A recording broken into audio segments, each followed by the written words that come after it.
All right. Hello, everyone, and welcome back to Masking Cowl. I'm Justin. Welcome back to another episode. Today, we got a couple movies to talk about. One's relevant, one's not, but, just continuing the Lord of the Rings thing is the non relevant movie. But a little discussion about that. Before we get into anything else, maybe play some games or something, like King of the Hills, things like that, a little bit later. Before we get into that, though, Ben, how you doing? How's your week? It's good. I'm doing good. I've been, just kind of staying in my routine. I haven't been watching too much, but on a side note, I went to the gym yesterday and, weight's getting lighter that I'm used to lifting, so that was pretty cool. So overall doing Yeah, I good. gotta get Just back at the gym. Yeah, and yeah. I've been off for a while. Yeah, I mean, I had just recently hit like 225 on the bench doing it for a couple reps, but the other day like it felt the lightest it has yet, and I was like, dang, okay, it's working. That's always a But good feeling. yeah, but to build the muscle, I'm also adding a bit of a gut, so I'm gonna have to lose that later. But yeah, I'm doing good. We're all right. Not Yeah, I think it's a been at ton of new least. stuff. I think it's been like at least 3 weeks since we got snowed out, and then we've been dealing with snow, and now like not now that the snow's gone, it's been a struggle to kind of get back into there. Um, but yeah, Yeah. hopefully this week I'll get back in. Um, okay, well, let's see. I all right. I guess one thing we could just go ahead and get it out of the way. Um, just first and foremost, because it's the only like relevant ish thing, like time sensitive thing or whatever. I saw a new movie this weekend, or not this weekend. We worked this weekend, so I couldn't.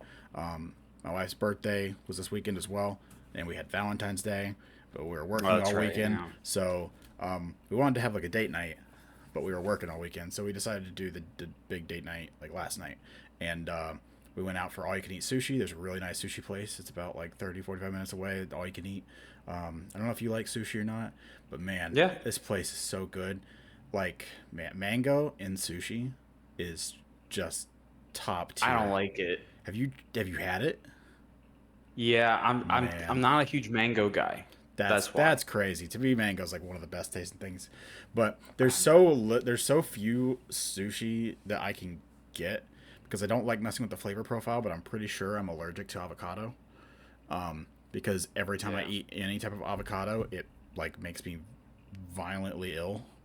Um, so I think I'm allergic, which is really sad because it's in a lot of sushi, and I don't want to change the flavor profile, so I usually don't have them like remove it or whatever. But Yeah. yeah, this one place we go to is really good. That's something else we should talk about is food, like ingredients or whatever that man, because Or I got food places. food places. Yeah, we could do some food places bracket, like a bracket of food places. Oh, that'd be good. But Let me man, let me just ask you right now, what do you think is the most underrated? most underrated. Be- Because let's just say this. I feel like there's some big dogs, but then if you're not a big dog, in people's minds, there's no place for a middle tier. You're either a big dog or that's trash, bro. And I think that people have forgotten about the middle tier of food places. And that's why I would say is like the underrated group. Because what would you say is a mid tier or like let's just say underrated?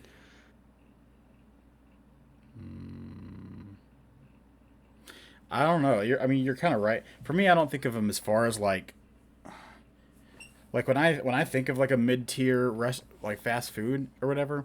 I kind of think of McDonald's and Wendy. Like I think of the big boys because like Well, you those have are the step up, which is like a little bit more premium like experience, well, and what those I'm are like talking about better. I But feel like like Chipotle and stuff like that doesn't count. I would say Chick-fil-A counts because it is fast food. You're going through a yeah, I'd say drive-through. Chick Fil A and like Arby's are in that. If anything, I was gonna say Arby's is the most underrated because Arby's is underrated because people people, hate on some people Arby's. do. It's getting a weird. It's getting a weird. Like the people are coming out of the woodwork now, and defending it. But yeah, it's a love it or hate it thing, and I love Arby's. I Well, I worked feel there like for like the 3 or 4 hate years on in high school, and so it like I've got nostalgia for it. But even before that, Arby's was like a treat when we would get it. Yeah. but I just don't think Arby's even like you're saying now, people are kind of coming to defend it. I feel like it was better before, Yeah, but it's no, it still was. not It's bad now. gone down, if anything, in quality, and people were just now Yeah. start. It feels like people are just now starting to realize like how good it is. Like, man, you missed how great it was when you could get like 5 full-size roast beef sandwiches for $5, like Yep. back in the day. Yeah. Now it's like you can't even get one junior for $1. It's crazy. Yep. Yeah, the 5 for 5 is like for the past like 10 years is that they do occasionally is for like the little like value menu size ones. It Yeah. used to be 5 for 5 and they were like the regular size, like Big Mac size roast beef sandwiches. I Yeah. don't know. I'm a fat guy over here talking about how much I love food, but No, yeah. I haven't I had Arby's in a bit, but I respect Arby's game. yeah. I think uh who was it that I just had in my head? Like, I wouldn't say they're underrated. I would just kind of be like, I don't get this one a lot, but I haven't gotten it and been like, that was awful. And I think I like places like Long John Silver's. Like, Long John Silver's, I have like you Long had John a bad? Silver's. Yeah, I'd say it's okay. I don't It's go out kind of my of way to get it. yeah, I feel like I've definitely had like I have not had it very often and I haven't had it in a very long time. But I feel like it's one of those things where most of the time it's consistently the same. It's fine. But then there are times Yeah. where like you get that and you're like, "Oh, this like it's like This was gambling. Like one out of trash. every 10 times you're going to get food poisoning from there. The other 9 times are going to be consistently fine though. So I don't know, it's not Yeah. somewhere I would normally go. We have a Yeah. like a local place that has like fried fish and fried chicken or whatever, and our brother Mm. really likes it, and I've been a couple times, and they are really really good. Like Okay. a local fast food place is kind of interesting. Hmm. It used to be a Yeah. KFC over by where our grandpa lives or whatever. Now it's something else. Oh. Yeah, Oh yeah, yeah, yeah. I know. yeah, I've been there before. yeah. It's actually not bad. Yeah, I had it. Um, I think probably in the Arby's conversation for underrated right now, which it used to be a big dog. And the reason why I would call it underrated now is because it gets a lot of hate, but honestly, it has one thing that's always going to be consistent. It's always going to taste the same, and it's solid. It may not be the most amazing thing, but it's solid. And I think it's Burger King. I mean, the Whopper is always going to be Dude, solid. You know what you're getting. dude, It always that's tastes I like a got this. Whopper. That's why I brought this whole thing up because um, like I love a Whopper. In my opinion, the Whopper is the best tasting of any of like the classic It's big one of, burgers. yeah. I like the charbroiled. I feel like it's gone downhill. It used to be better. Like I could still kind of taste with my memory taste buds or whatever the way that Whoppers used to taste, and it doesn't taste that way anymore. So I definitely think it has Mm. gone downhill. But like peak Whopper was peak. But also there was a where I used to work and live and everything back in Florida. There was a Burger King across the street. So sometimes on my 30-minute lunch break, I'd run over across the street and be able to get something. And Burger King has always been this place that like whenever they would try like their weird wacky like limited time thing or whatever, most of the time those are good, but outside of the Whopper, the rest of their menu has just always been kind of very hit and miss Mid. or bad. Like in my Yeah. opinion, their chicken is most of the time not good. Their tender crisp back in the days, like in the 2000s, was good. Their regular chicken sandwich it's always been trash, but it's kind of nostalgic trash, I guess. So it's almost like you gotta be in the mood for it. It's like a filet of fish, where you're Yes, like, I had a filet fish today. if That was you're my dinner.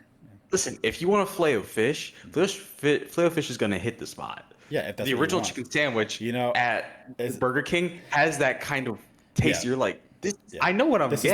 This is like a rabbit hole on top of a rabbit hole on top of a rabbit hole or whatever. But my wife saw me eating my fillet of fish tonight and she was like, "Does that even taste good?" And I was like, "I mean, yeah, it's kind of It's a nostalgic. filet of fish. It's like a McChicken or whatever kind of deal. Like that's like it's not like the best quality thing, but it's almost like nostalgic or whatever.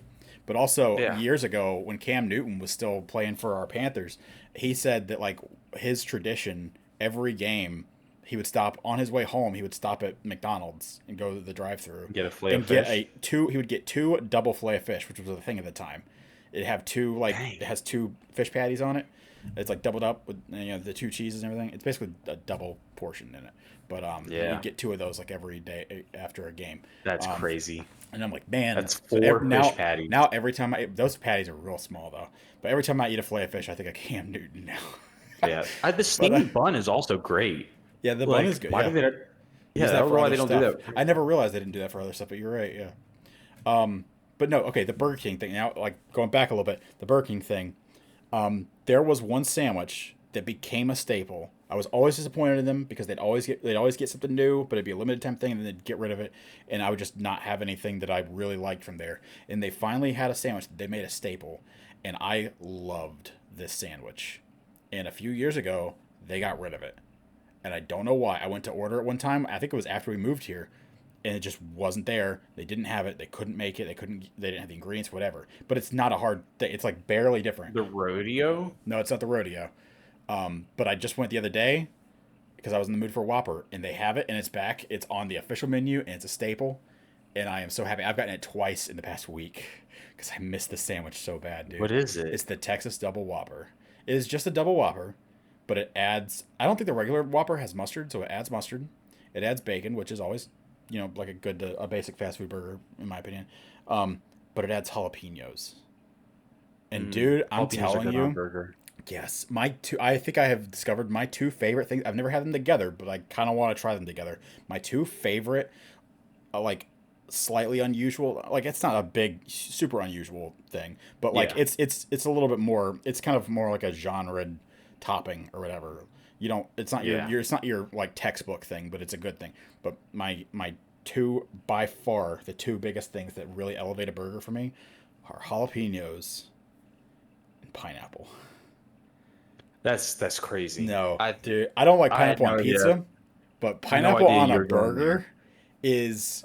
I think I love jalapenos on it. I think pineapple is my favorite thing though. Where have you had pineapple on a burger? The first time I had it, I was doing a D&D session with some guys that I went to college with or whatever. It was afterwards. We worked on staff or whatever, and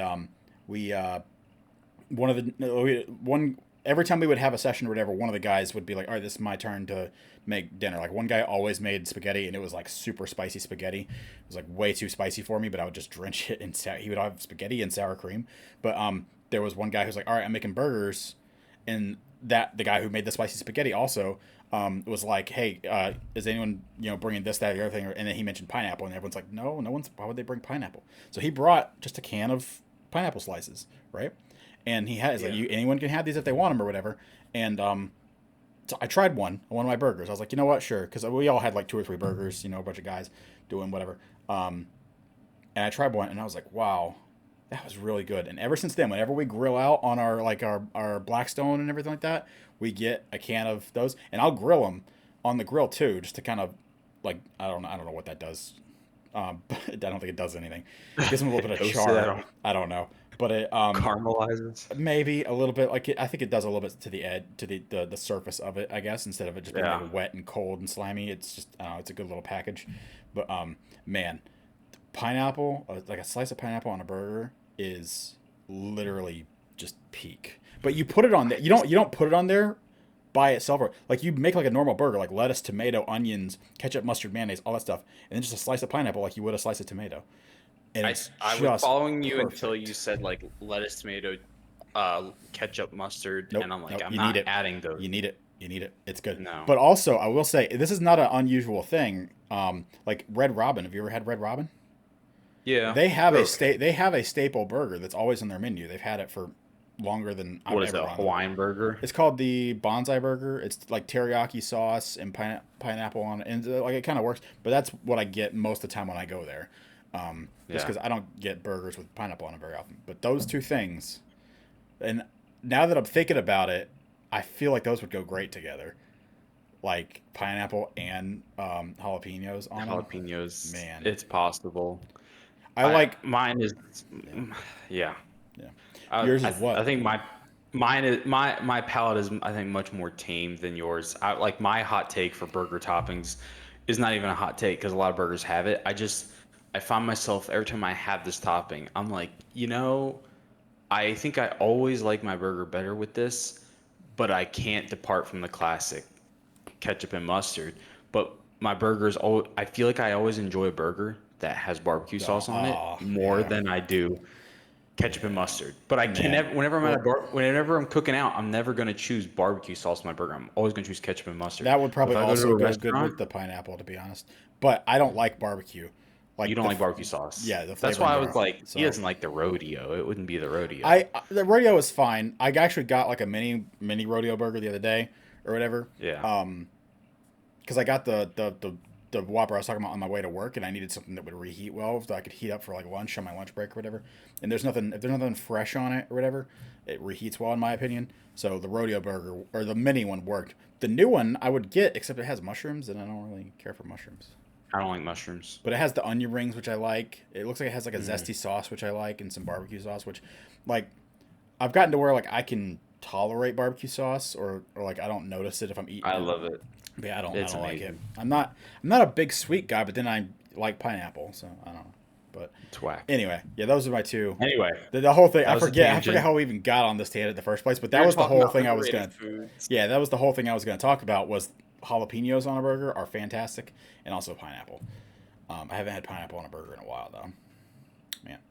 Anyway, oh yeah, mango on sushi, because we went out for sushi last night. We went out for all you can eat sushi, and then there were two movies I think that both came out this weekend that were Valentine's Day special movies or whatever. Both of them have Oh no. drastically different marketing, but No. both of them looked very interesting to me for very Oh different my reasons. goodness. What are you stressing about? You did not see Wuthering Heights. Oh, okay. So the Wuthering Heights was one, and the other one was the new Kevin James movie, Solo Mio. Oh, Solo Mio. Have you heard of that? I have. Okay. I'm very interested in that. I did not see that. We saw Wuthering Heights. Oh my gosh. So I know nothing about this story, but I've been seeing a lot of like this book posted lately with like these other staple classics like Pride and Prejudice, Jane Eyre, Sense and Sensibility. A lot of these big time like Yeah. classic like lit books. They're like romance or whatever. And like I've been seeing all these pictures lately, especially with all these books there, and it always has Wuthering Heights with it. And I'm like, okay. And like I saw the very first trailer for this movie last year, like not early in the year, but like 6 months ago or whatever. And like that was before all the steamy trailers started coming out recently. It just looked like a period piece like romance thing, Yeah. very very like the way it looks, the way it's shot is very specific. And I was like, wow, that looks really cool. I'm very interested in that. I'm gonna keep tabs on that. And then I forgot about it. And then all the new trailers started coming out, and they are just super like steamy and like really over the top sexual, and it's weird. But Emily, my wife, loves the book. It's she loves all those like books or whatever. She's read the book or whatever. It's considered a gothic romance, I believe. So it has like a very specific genre or whatever, but it is that same type of thing. So I was like, okay, I'm interested. I'll watch it. I don't know what to expect because of the way that the trailers are and because it is rated R. Like I got carded going into this movie, and I'm over 30 years old. Hey, you're looking young. Apparently, um, How old are you? Stop. It's a no, 17-year-old. yeah, it is weird. But so we went to this movie. Uh, I kind of have a lot to say about this. I guess first I should just give it a rating. And I kind of went back and forth. I'm more swayed on this than any of the recent movies where I said that like I'm like a half a point. I think my personal rating for this movie is one score, and then I think that honestly this movie deserves a different score, which is like a whole point swing. So I think I'm gonna give it like right in the middle and do the 0.5, if that makes sense. Okay. Okay, I'm gonna give this movie 7.5. What's your rating? I think for me personally, I think for me it's a 7. I think that this Okay. movie is, in my opinion, not knowing anything about the book, although I did look up a bunch of stuff about it last night and see what the differences are or whatever. And maybe because of that, I think that affects my score because like I think before I saw all that stuff, I was like, okay, maybe it's I honestly kind of wanted to give it an 8, but the thing is, I really don't like the story. But the acting is really good. Do you know the story is for this book? Isn't it she's married to a dude, but she's off wanting Jacob Elordi? Kind of, yeah. It's like Yeah. I didn't know it was. I thought it was a romance. I was thinking like Pride and Prejudice. Have you seen Pride and Prejudice story? I didn't see Pride and Prejudice, but I know it. Yeah. Yeah, like a lot of these like Pride and Prejudice, Jane Eyre, whatever. It's like it's like a whole like a long drawn out period piece process, and then at the end it's like a happy ending. They're together at the Yeah, end. Love I wins hear out this one's overall. not This a is happy not that. ending I expected that. This one is Romeo and Juliet, but like on dark cocaine. gothic. Not really. Like they definitely steamed it up for the modern movie making stuff, but it's still a period piece. Um, it has like modern sensibilities, I guess that might be the word. I don't know if it is. As far as like it really kind of pushes the boundaries there. The thing is, I guess I'm going to say this right off the bat. Like the movie's rated R. There's no f bombs. I don't know why this movie's rated R because there's no f bombs. There's no nudity.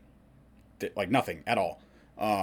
So I was like, but I mean, Disappointed. it's You wanted to see no, Jacob Elordi. no, You were no. like, Although no. no, but I will say, like, one of the first things I said as soon as we walked out of that movie was like, those might be the two hottest people I've ever seen.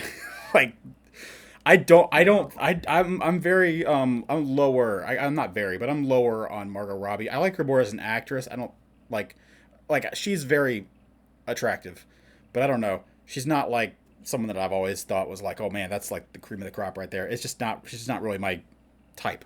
Um, but I think Jacob Elordi looks like a dummy.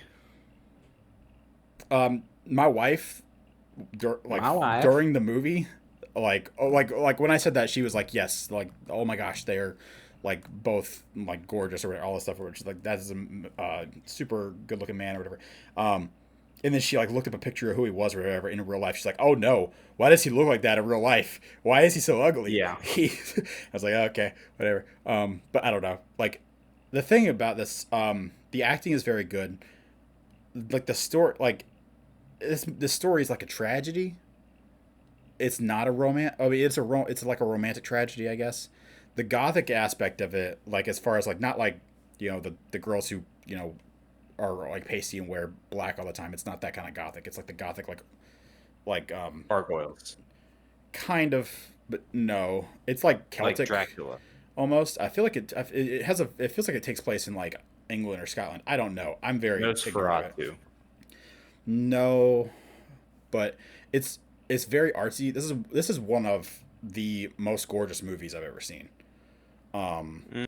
this like cinematography wise and like shots wise or whatever, and like presentation.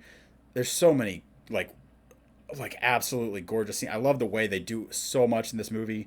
There's like a scene where she knows that he returned. I don't want to get into spoilers. Never mind, because I'm not Is gonna get into all that. is But this a movie that you think you'll watch again?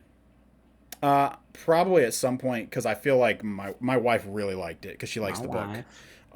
It's one of those books that Put it on the really. TV. So like Yeah. I'll probably get this for her when it comes out, and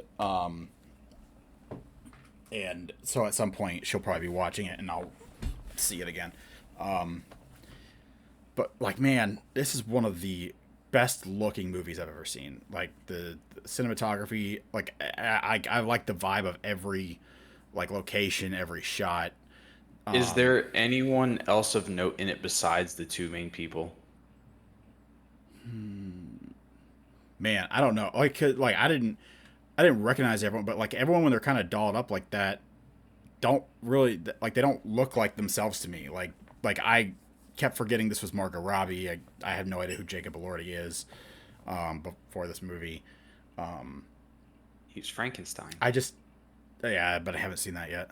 I need to Yeah, I though. haven't either. But I don't know. The thing is, like, I just man, I was so disappointed with like the aspect. I did the whole time. I'm like, man, how are they going to turn this around to have a happy ending? And they don't. It's not a happy. It's a Yeah. horrible. It's a tragedy. Um, but I didn't. I guess if you are a fan of this story, you know. But also, apparently, the book. This is only like half of the story. I don't. They're not. They're not going to make a sequel. It doesn't. The way it works out, there's nothing like that. They just. It's just like a new interpretation of it or like a tweaking thing. Um, this is the horniest movie I've ever seen. Yet somehow there's just there's. I mean, No there's nudity. yeah, there's no nudity or whatever, which was nice. Just cause, just didn't need that for for like what there was already just so much. Just they're all over each other in this movie. It was just a weird like choice. Didn't see that coming. I don't know why it was. I guess just the implied sex is why it's rated that. I don't know. It's weird. Because of the implication. The implication. But yeah, man. But I do actually still want to go see Solo Mio. Um, I'm not I sure. can't believe you let Kevin James let him down. I'm He's gonna being left I'm, at the I'm altar, gonna and then go. you I'm gonna just go see didn't go that one see the too. movie. I'm gonna go see that one too. Okay. Yeah, probably this weekend. Probably this weekend. Did you see what he did for the Super Bowl? Yeah, that's the marketing for this is Market great. it. I saw this like him on Facebook, like the or not Facebook, TikTok, the fake account. He's had this account for Yeah. like a year, posting videos regularly as someone Mr. Taylor else. here. Yeah, and people will be like, "This is Kevin James. What do you mean?" He's like, "No, I know you think that I just look like this Kevin James guy." Is You that know, is that the character for the I movie? believe Is that yes, supposed to be the yeah. character? But like before this Oh. movie was even announced, for the like a year, he had a TikTok account being this character. Yeah. And I'm like, that is some crazy marketing. So I'm interested in it for that. Um, Also, well, for me, before the Super Bowl thing, the ads I've been getting are like, to me, I'm like, this movie must be awful because it's just like we're giving away a trip to so and so to any to special someone who sees yeah, this maybe. movie. I'm like, you're gonna give. It was like this is the and they have like all the actors, It's including Kevin weird. James. Like, I've never been part of a movie who gives a free trip away to a guy who sees it. I'm Yeah, like, it's. you're gonna pay me to see this I'm movie? worried that this it's gonna be. I don't expect like much of anything, but I heard it's actually like a family friendly rom com. Like there's Well, nothing it's a. bad in it. It's made by I'm pretty Angel sure. Studios or something. Yeah. So Yeah, I think it's like a religious film or at company. least like religious adjacent, or like I think they're like a religious film company, but Yeah. like yeah. So I don't know. But And I'm Kevin interested James, I in it. think, is Catholic. So I didn't know that. But yeah, so I'm interested in it. I'll give it a shot. It could be awful. I think it's got the chick from How I Met Your Mother in it. Um, at least I keep seeing her on the. I get like Agent Maria Hill? no, not that's what's her name? It's the redhead that's Okay. married to Jason Segel. In the, Yeah. is it Segel? Yeah. Anyway, Seagull, yeah. whatever. So anyway, yeah, Wuthering Heights was like I mean it was good. I just the reason that like I feel like I would give this movie an 8 if I didn't like hate the story. These people are terrible people. They're all Yeah. terrible. Like every character in this story except for one, and Props. he's not like his like fatal flaw of a personality is he's kind of like a pushover. And that's her husband. He's kind of like a wuss, Yeah. but they make apparently in the book he's like way worse about that. In the movie, I'm like this is a mostly respectable dude. Like he's trying to do right by her when he finds out. And he's like cutting it off, but he's also like a period piece, so he's not like trying to like you know throw her out in the streets or whatever. He's like nope, this that's done right now, but I'm still like being good to you, I guess. I don't know. So like I'm like he's like I feel like I don't know, maybe I misread it, but he still comes off as You a should have been commendable more guy. firm. I feel like he still comes off as a commendable guy, even though like I do agree he's kind of like a wuss about like a lot of things. But Yeah. other than that, like he's like the only decent-ish person in the entire movie. Everyone is bad, and they just continue to get worse. Do you think that this is a movie that I would enjoy? I don't think so. Well, do you like Breaking Bad? Kind of. Because I had a long talk with our other brother about this last night. Because I said that I basically talked to him about this movie. Excuse me, for a while, and we're both under the, like kind of in the same mind that like it's He hard didn't for us. see it, did he? He didn't see the movie, no, but I Okay. literally explained the whole thing to him or whatever because I knew he Yeah. would never would. But like we've talked several times about like Breaking Bad Having and a other character to root shows. for. Yeah, like I want the if not the main character, the character I'm rooting for. Like with Breaking Bad on rewatch, I was like, okay, I can kind of root for Jesse because I do like Jesse. Jesse is like a Yeah. redeemable character. But like Walt, like the first time, like I don't know, I think that some people don't have that, or like they're not rooting for Walt. They're just there to watch the fire, and they like the good writing. Retentive man. Yeah, they like the good writing. It's not about like relating to the character per se, or like some people I guess can relate to,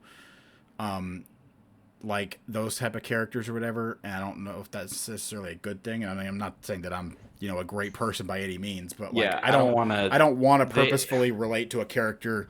I'm worried that like kind of like what he was saying. Like I'd be worried that might make me feel better about bad choices or something like that. If I'm like, oh yeah, well this character does this, which I think is silly, and I don't think most people think like that in the first place. I think that people when they're viewing stuff like Breaking Bad or this or anything like that, they're not seeing themselves in Walter White and being like, oh yeah, I relate to this. This guy's right. I think they're more like, this is good writing. This is a good show. These are good characters. Not like good like morally, but like these are good, well written people, and also they're here to watch the dumpster fire. The well written, well shot, well choreographed, everything dumpster fire. And so for that, I can understand why people like Breaking Bad. It's fine. I'm not big on it, but like I get it.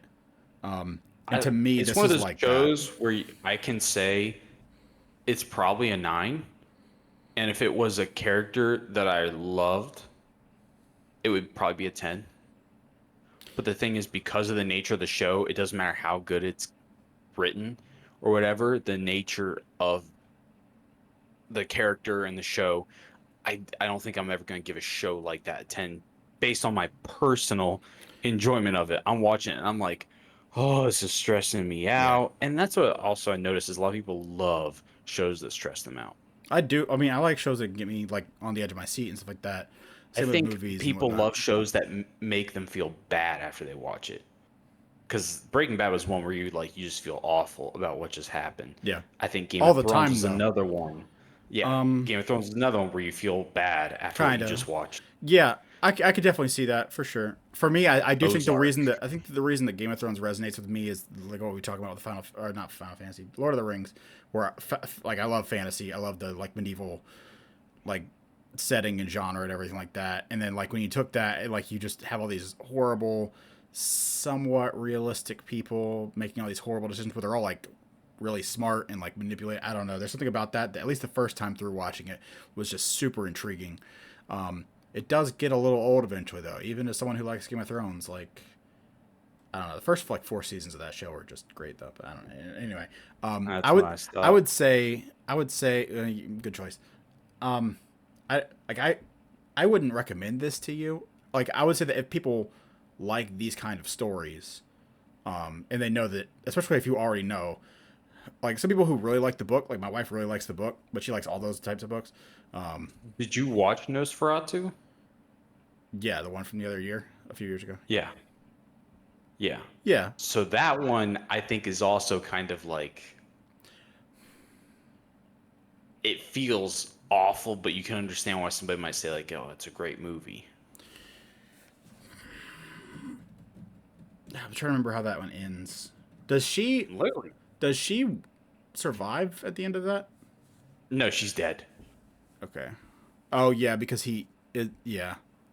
He's draining her, and then she's like, "No, don't go. Sun's coming up. Keep Because going." like a year ago before, or a year or two before that one came out, I watched like the original Bram Stoker's Dracula with Gary Oldman.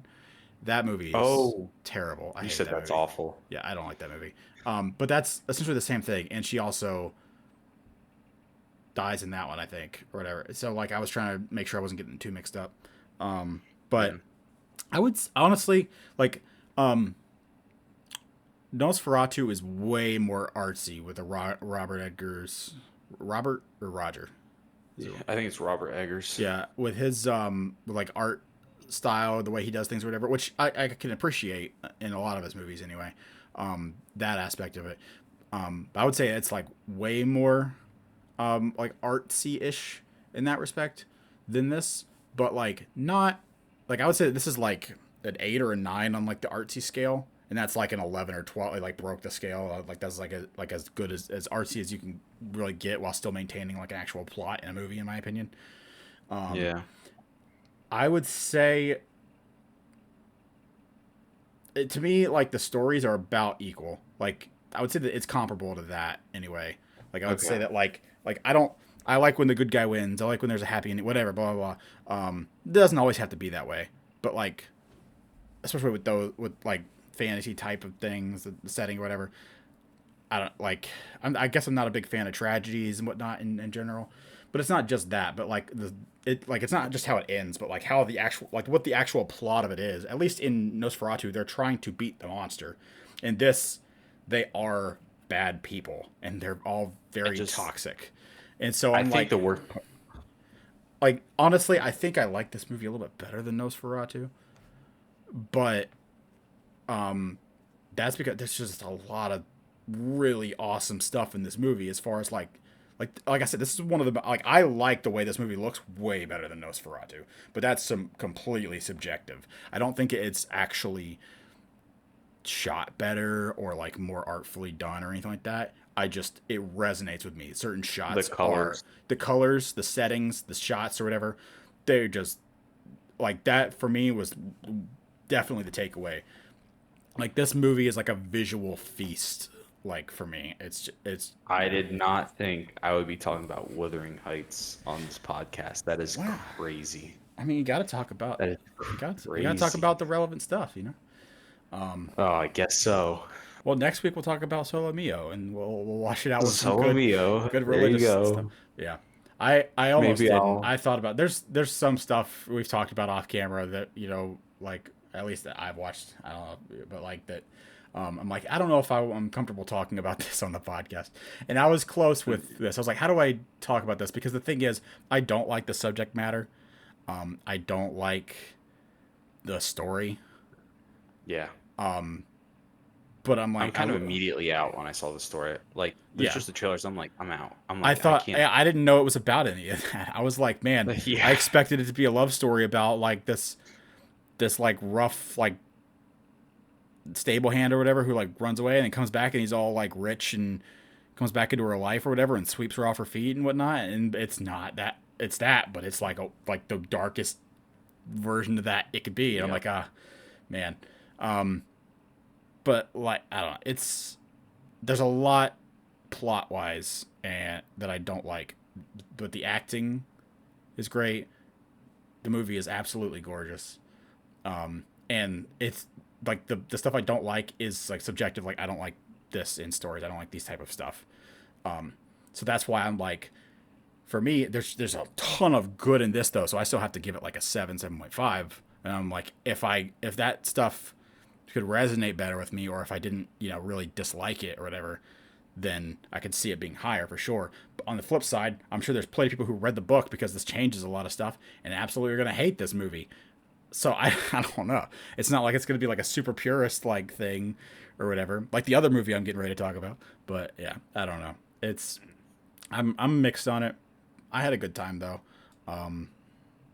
But it's man, I was And just like that story. Just I was like not thrilled with the plot is the thing. So I don't know how else to put it. Like that's the whole point. Like this is one of the best looking movies, and it is really a good. It's a good movie. I just really did not like the story. So that's you know, hilarious. It's just um, funny that like this kind of art and this like that you look at and you're like, wow, that's just visually beautiful. And then the type of movie that it is, you're kind of like, "Ah, there's so I wish I many. could just There's love, I wish I could just love this whole thing, but it feels yeah. almost like, a Picasso on a blanket, I don't Yeah. know. As well, if you're done with Wuthering Heights, I watched one movie, I think. I don't think I Okay. really watched anything else. It's nothing new. It was Catch Me If You Can. Oh, that's a great movie. It was a Oh, listen. I've always said like, oh, I no, it's a great movie. I might have undercut you a little bit. My bad. I'm just No, no, no, no. Well, no, conversational I here. was about to say like on the rewatch, it's still a good movie. Okay, I've only seen it the one time, and it was years Not ago. as not as great as I remember, but still a good movie. Um, Isn't that a true what also story or hurts? something? So okay, part of the reason why I loved it was because based on a true story, and I think it came out a couple months ago, maybe a year ago, that there's a lot of denial as to how many of his cons he actually did. And honestly, the way people are talking about it is the biggest con that he ever pulled was convincing people he did these cons. Like, there's people saying, like, apparently the latest reports are he did not do these things. he did, sir. I think he did actually work with the FBI. But as far as like these claims of his, people say like there's really no evidence. A lot of people have denied it.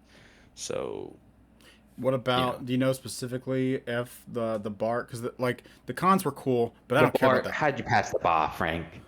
How'd you Like pass the that bar? that to me was is the coolest part of that whole movie, Yeah, that part is where the he's just coolest like, I part. just did And it. Like I'm like, I was showing it to my wife, and I paused before they revealed it. I was like, "What? How do you think you passed it?" She's like, "I think he just studied." And I'm like, "You have no imagination."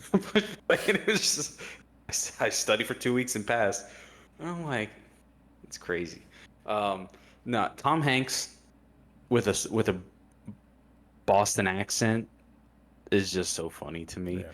Um, Have you ever seen The this movie Terminal? is DreamWorks, by the way, I didn't know that. and this is DreamWorks, and they use like F-bombs in this movie. Hmm. And I'm like, this is DreamWorks. Anyway, but what was your question? I was good. I don't want to move on from it. It reminded me like the Terminal. I want to watch The Terminal. I haven't seen it yet. I Where haven't where seen he the gets stuck in an terminal. airport, right?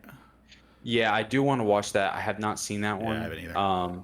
But Tom Hanks is great. Him and Leo. Leo's character are just, it's such an awesome uh connection. And maybe I didn't realize it as much this time, but like this time watching it, it really hammered it home for me in the terms of like what Leo's going through is he's a young boy who's watching his family fall apart. Instead of actually seeing like the issues that are deep down with the family, he's thinking, "Oh, it's because we don't have money, and it's because we had to give up all these things for my mom.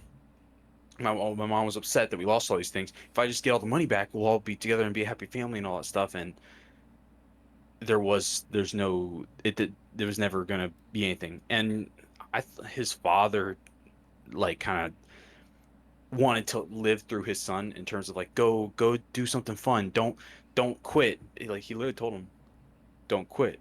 And then his mom just went on when he came back to the States after being in prison. His mom on Christmas Day already had like a child with her new husband, and so Leo's just like, Yeah. even after all that I've done, all the money I've gotten, nothing satisfied, um, and nothing could have fixed it and all that. So it was just it's a crazy deep movie, but I would still say it's a good movie. I'd I think it's a say very fun time. yeah, I yeah, enjoyed I it. would say so. I would maybe an 8 out of 10.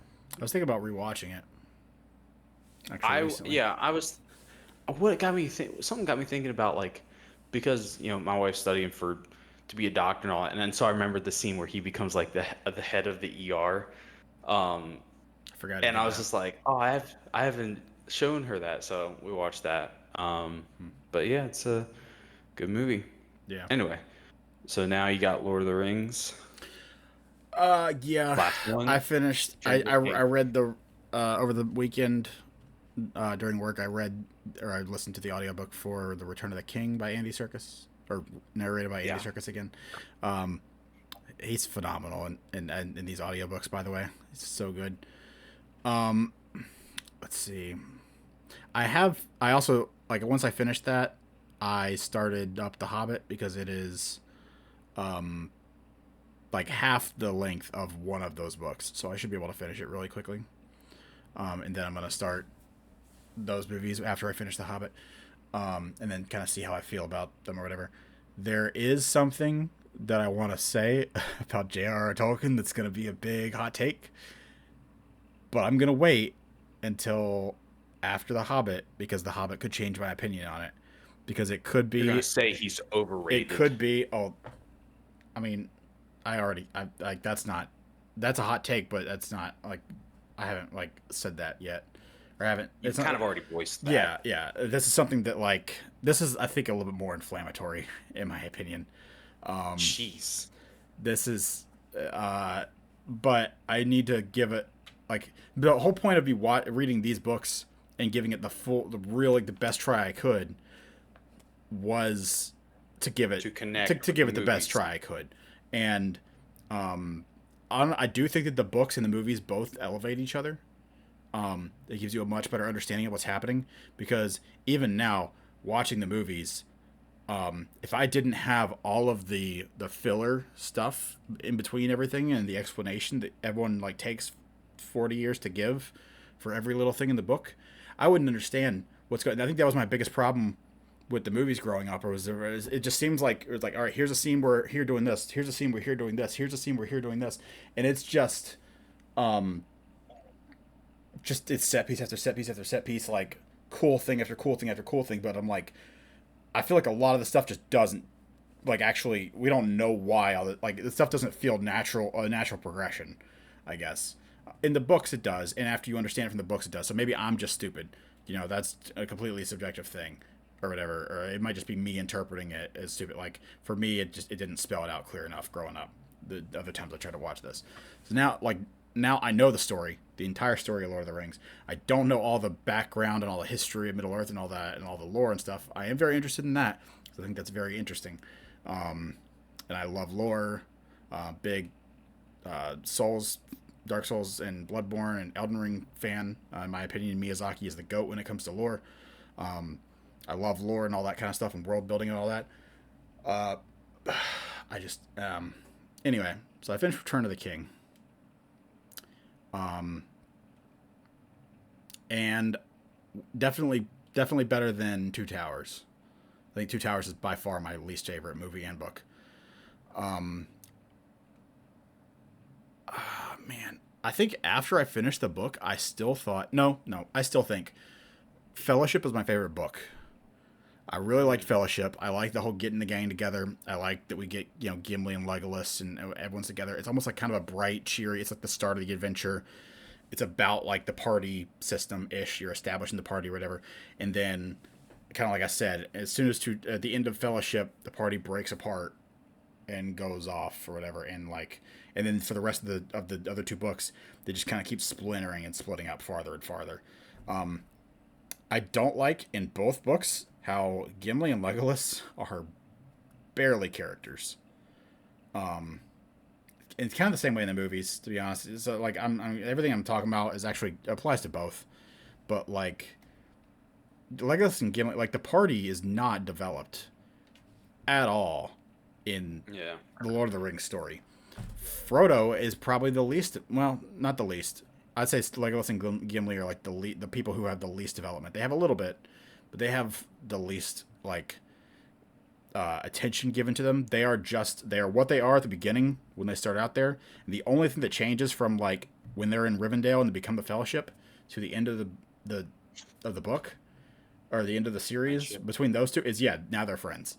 Like that's the only, and it's not like a very drawn out development. It's like they start in the Fellowship, they go like 2 towns over, and now they're like super best buds. And then the rest of the series, they're just best buds, talking about all the stuff they want to do together. Which it's like, not that many scenes. It's not like a long like they're like no one's barely in it. I'm like, where's all the development? Where's all the screen time for these characters who we're all supposed to love or whatever? Of the hobbits, Frodo gets the least amount of attention, honestly. I don't like Frodo in both the books and the movies is like just I do not care about him at all. I will say the third book I complained about Sam last time with Two Towers. The Return of the King definitely brings him back up. In my opinion, the protagonist of the Lord of the Rings, they're the closest thing we get to a protagonist in Lord of the Rings is Sam and Aragorn. But both of those, it feels kind of weird to say that because they're both like, I mean, I don't know. I've been looking into this a lot on like Reddit and stuff and trying to see what other people would say because like I will find people who like basically say the exact same way that I feel. And in the comments, it's just, there's no way you think this. There's no way you're that stupid. You're clearly rage baiting. Yeah, you're clearly rage baiting because there's no way anyone's this stupid. And I'm like, this person with this post is like perfectly saying what I think. Like, I don't think like that. There's not there's not real character development, or at least what we're used to these days with storytelling for anybody. There's the bullet point. It's like this is the blueprint for how to do character. And then like since then we have figure this is like I understand like what Tolkien did as far as the story goes, as far as like the world building. Like um I don't remember if I've said this on here, but like I've seen a bunch of people saying that like he wanted to write a language so bad that he wrote the stories of Middle Earth so that he'd have a reason to make languages, because that's what his passion was, is making languages. And like that stuff is really cool. And like the history that they allude to, I'm sure it's more in the Silmarillion. I don't know if I'll be able to read the Silmarillion, but I will read the Hobbit, or I'll finish the Hobbit. I've started it. But man, the last also I went into work the third day of the 3 day thing or whatever, and this is it's like a 20 to 21 hour audiobook for this third one. I went into work the third day and I had 8.5 hours left. At that point, the ring was already destroyed. The hobbits were already back with the Fellowship. They're all healing and celebrating and everything, and there's still 8.5 hours left of this book. And I'm like, what is there? What is going on? That's terrifying. There's a whole. This is a pet peeve of mine. It's kind of similar to what you said with Novocaine, but I actually think that like the Novocaine. I disagree with you on Novocaine being this way, but there is. So they destroy the ring. They go back or whatever. When they all, they stay with Aragorn in Gondor. They have the wedding, and then after the wedding, they all like go on one big party back to take everyone back home, basically. But it's really just him just going back on the road back home, with the whole party, and probably other people because Aragorn's king now, so I'm sure he's got like a group with him and whatnot. But like they get to a certain point, and then Legolas and Gimli go off together, and they leave, and then they get to a certain point, and they're like, okay, now all the men like Aragorn and his people he's with are gonna go. They're gonna break off here. So now it's focusing on the hobbits, or they're with Gandalf. They're going back, and they get to like the inn that they stayed at, like when they left Hobbiton or whatever. And then Gandalf's like, "Oh yeah, I'm not coming back to the Shire with you guys. Peace out. I'll see you guys later though." And so he disappears, and then the hobbits go back to the Shire. And by the way, now there's this whole other side plot for like the last 3 or 4 hours of the book where surprise, Saruman has taken over the Shire. He has completely like scoured the whole thing.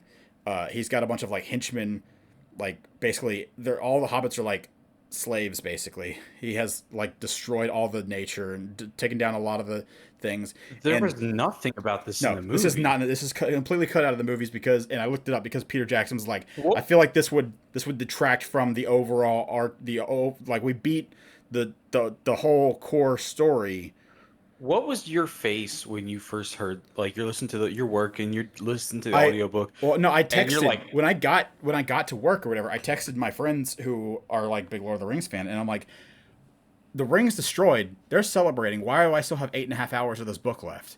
And my one friend's like, it's probably the Scouring of the Shire, and I'm like, what is that? So I knew, like, literally from that sentence, I'm like, okay, so like, because they do have visions, and this is in the movie. They like. Galadriel shows Sam and Frodo the pool, and they see the Shire being attacked. But the way it's played off in the movie, and I think the way you're supposed to take it in the book is that they're seeing that you think that they're seeing like possible future if Sauron wins. But in the book, it's actually, you find out later, they were seeing that like in real time. Like Sauron, when he found out that about hobbits or not Sauron, Saruman, when he found out about like hobbits were living peacefully somewhere, he's like, oh, no, none of that. And so he's like, that's some prime real estate right there. And then he also personally had like a personal vendetta against these hobbits who basically ruined his life. So he is trying to ruin it. isn't he dead? No, he doesn't.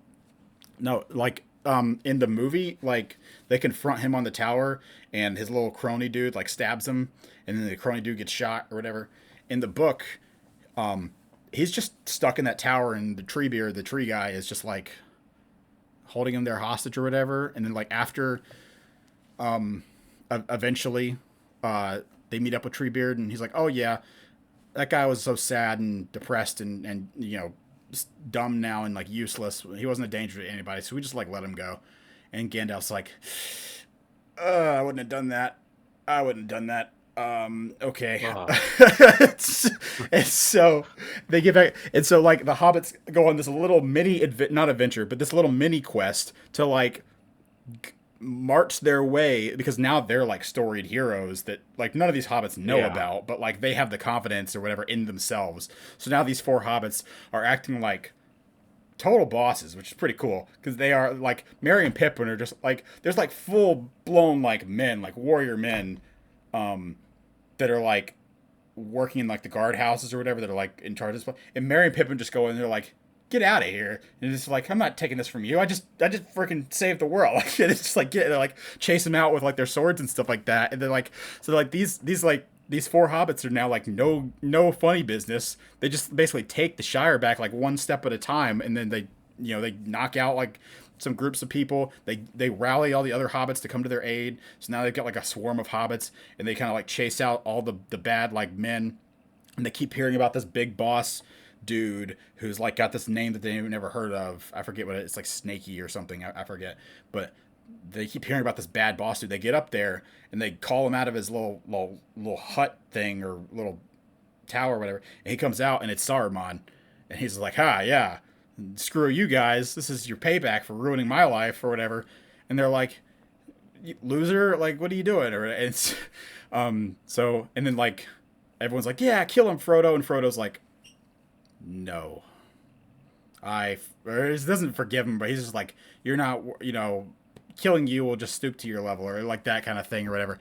And in the movie, they like they're trying to kind of do the same thing. It was just the kind of the same lesson he learned with Gollum. Like the whole time was like why they didn't kill Gollum, and then you find out at the end that Gollum was the one who had to basically, like, if Gollum wasn't there to bite off Frodo's finger and fall in with the ring, Frodo would have fell to the ring at the end. So like all these, the whole time, the whole journey, everyone's like, you should have killed Gollum. Why aren't you killing Gollum? Like, we should just kill him now and be done with it or whatever. And he's like, no, I feel like he's gonna have a part to play. Gandalf said he thinks that he's important or whatever, and then he is, which, good job, Tolkien. I like that. But it's kind of the same thing with Saruman, and I honestly don't remember, because I've seen two different versions of this now. I honestly don't remember if Saruman just leaves or if he dies by something else. I don't remember. Like, you guys know fun. Yeah, he's just like, you've hurt me. Aww. You've hurt me in the worst way you possibly could by not killing me, and it's like it just like storms away, and it's like, okay, like to me, this whole thing just undercuts the whole, like, I mean, I get like now they're like, they have confidence and they're these cool bad A's, whatever. They're they're the cool hobbits that save the world. I feel like the movie. But I'm like, did that perfectly. If you're gonna include this, it should be before the, like, this is not. This is like you end on the climax of the actual overarching story. I don't like when stories Did you watch the movie right after? Not right. I watched it last night after we got back from Wuthering Heights. I watched the extended version. Goodness. Do you know how long the extended version of Return of the King is? 4 hours? 4.5 hours. I was like, holy crap. Oh my gosh. Oh, that's way so freaking long. Okay, now I will say, when the credits hit, there's like 20 minutes left. So I was like, okay, still, because the other ones were like 3 hours and 50 some minutes. So I was expecting it to hit around there. When I turned it on and I saw the 4.5 hours, I was like, holy. Have you ever watched a movie that you were like, that's 3 hours or longer, that you were like, that was completely justified being that long? Most long movies. That's never been a problem. Like, I do not mind long movies at all. I think the only ones that I'm like, I think it needed, because I think Endgame is a little over 3 hours, isn't it? Yeah, I think it's 3 to 3.5. And the Snyder Justice League. That movie's too long. Oh, so it is too long, but I think it definitely, now granted, that's a whole can of worms. We're not going to get into that, but yeah, that's the only ones that I'm like, okay, the runtime I feel like is justified. Do you know how long Avatar Fire and Ash is? No, I assume it's like 3 hours. Yeah, 3 hours. Why is an Avatar movie 3 hours long? They're all 3 hours. That's ridiculous. I think Ridiculous. they all are. James Cameron and his ego. Um, Anyway, I think as you're talking about with the yeah, even the confidence first one thing, is 242. But yeah, that really bugged me. But and then that's also, so you get crazy. to the end of that subplot, and then like everything happens with like Frodo has to go away into the West. Also in the book, it happens slightly differently, where, because in the movie, they're like, this is the last ship. Frodo and Gandalf and Bilbo are going on it because they're the ring bearers. We're getting rid of all the rings. We're all going into the West, live happily ever after, or whatever. And they leave Sam there. And I think he gives him the book. He's like, the last few pages are for you, Sam, to finish your story or whatever. But in the book, he also mentions like, you are also a ring bearer, so your time is also going to come, or like because they're like cursed as ring bearers or whatever. Um, their lives are going to be a lot better. Like they still like suffer from like pain and nightmares and like physical like illnesses and stuff like that that's caused by like he got stabbed a couple times. The ring, just the weight of the ring on him and the exposure he had to the ring or whatever. He's like he has like coming and going illness or whatever. But it's better apparently in the lands of the Undying, which is where to the west. So actually, like Sam, this happens in the movie as well. But Sam gets married and lives like while Frodo's still there and everything like that. Frodo leaves, but that's not the last ship or whatever, because eventually, after Sam's wife dies and everything, Sam also sails to the lands of the Undying. Also, Legolas and Gimli are just freaking BFFs for life in the books. Like they go to like Legolas's favorite forest together, just the two of them, so that he can show him all the sights. They go to Gimli's favorite cave together, just the two of them, to show him Gimli's favorite sights. And eventually, when it comes time for Legolas, because he's like an elf, I guess, and this is like what most of them do, it's time for him to go and sail to the lands of the Undying. He takes Gimli with him. Like, That's crazy. yeah. Because that's a very prominent thing in Rings of Power. I don't know if it's Valinor or what, but they have a name for it that they like. Once you achieve a certain honor, you go on the boat to this place, but I don't think you can ever come back. No, no, no, yeah, yeah. And Well, I don't think you can come back, but I think that's where they came from. Like, I think that's where the elves originally came from, and that may also actually no. I think it's where the elves originally came from before they were in the lands of men. But the Maiar, which is what Gandalf, Sauron, and I think Saruman are, I think are actually from like the stars. I think. I don't know. I'm sure this is in the Silmarillion. It is mentioned briefly. That's the other thing. So it ends with that, and then there's like another 3 hours left of this book, and I'm like, what are you talking about? And it's literally just like there's like two or three appendixes at the end that is literally like, by the way, here is a fast, abbreviated history of Middle Earth, and so it starts with like the beginning of the first age or whatever, and it tells all the major. It just quickly rattles off like all the major things that happen from there, or whatever. You get like the tales of Aragorn's life and his marriage with Arwen, and how that all transfolds or whatever. You know how old Aragorn is in Lord of the Rings, by the way? You have a guess? 42, Would you 42, say 42? Try doubling that and add 3 years. He's 87. 89. Maybe I I can't math. yeah I can't either. No, I think you're right. Um, I said 42, so double it and add two. Yeah, yeah, that's yeah. He's 80. 87. He's 87. You know how long he lives till? 89. No, he lives to like 210 or something. He lives like another 150 Okay. years. It'd be funny if it Because was he's like like because immediately. I think in the book he's like a little bit. I don't know. It's another thing that's just it doesn't make sense to me, because like he's not just a guy. I think that's what always bugged me about Lord of the Rings lore or whatever. Like I assumed all these people. I assumed Gandalf is a guy. Like he's a wizard, but he's like a man. I assumed Yeah, he's not. you assume it's kind of bound by the same logics of age that we are. We just I've always assumed like only the elves are kind of outside. I Well, that's know also the now way that like Gandalf is. fantasy usually works. Is that like elves have like long lives, dwarves have long lives, but not as long Yeah. as elves. But men are Yeah. usually, you know, Normal. like what we know with people. But like No. We're Aragorn is men. from like this is actually like the last descendant of like this super race, basically like super soldiers, basically this Jeez. super race. And that's like why he's like special in the blood of whatever. And he's got, I think he has like elf blood in him. He has like I think he has like Maiar blood or something. I could be wrong. He's got like 3 or 4 different types of special blood in him. He's got like his race is like a descendant of all these different things. And like I think in the books in the history or whatever, like what Aragorn is, that's why he's like so good in fighting. Like they are like super strong, super durable. They're like bigger than everyone else. Not quite. I don't think they're quite giants, but they are generally just way bigger and stronger. Yeah. They're just like absolute units of, and they're like just super strong.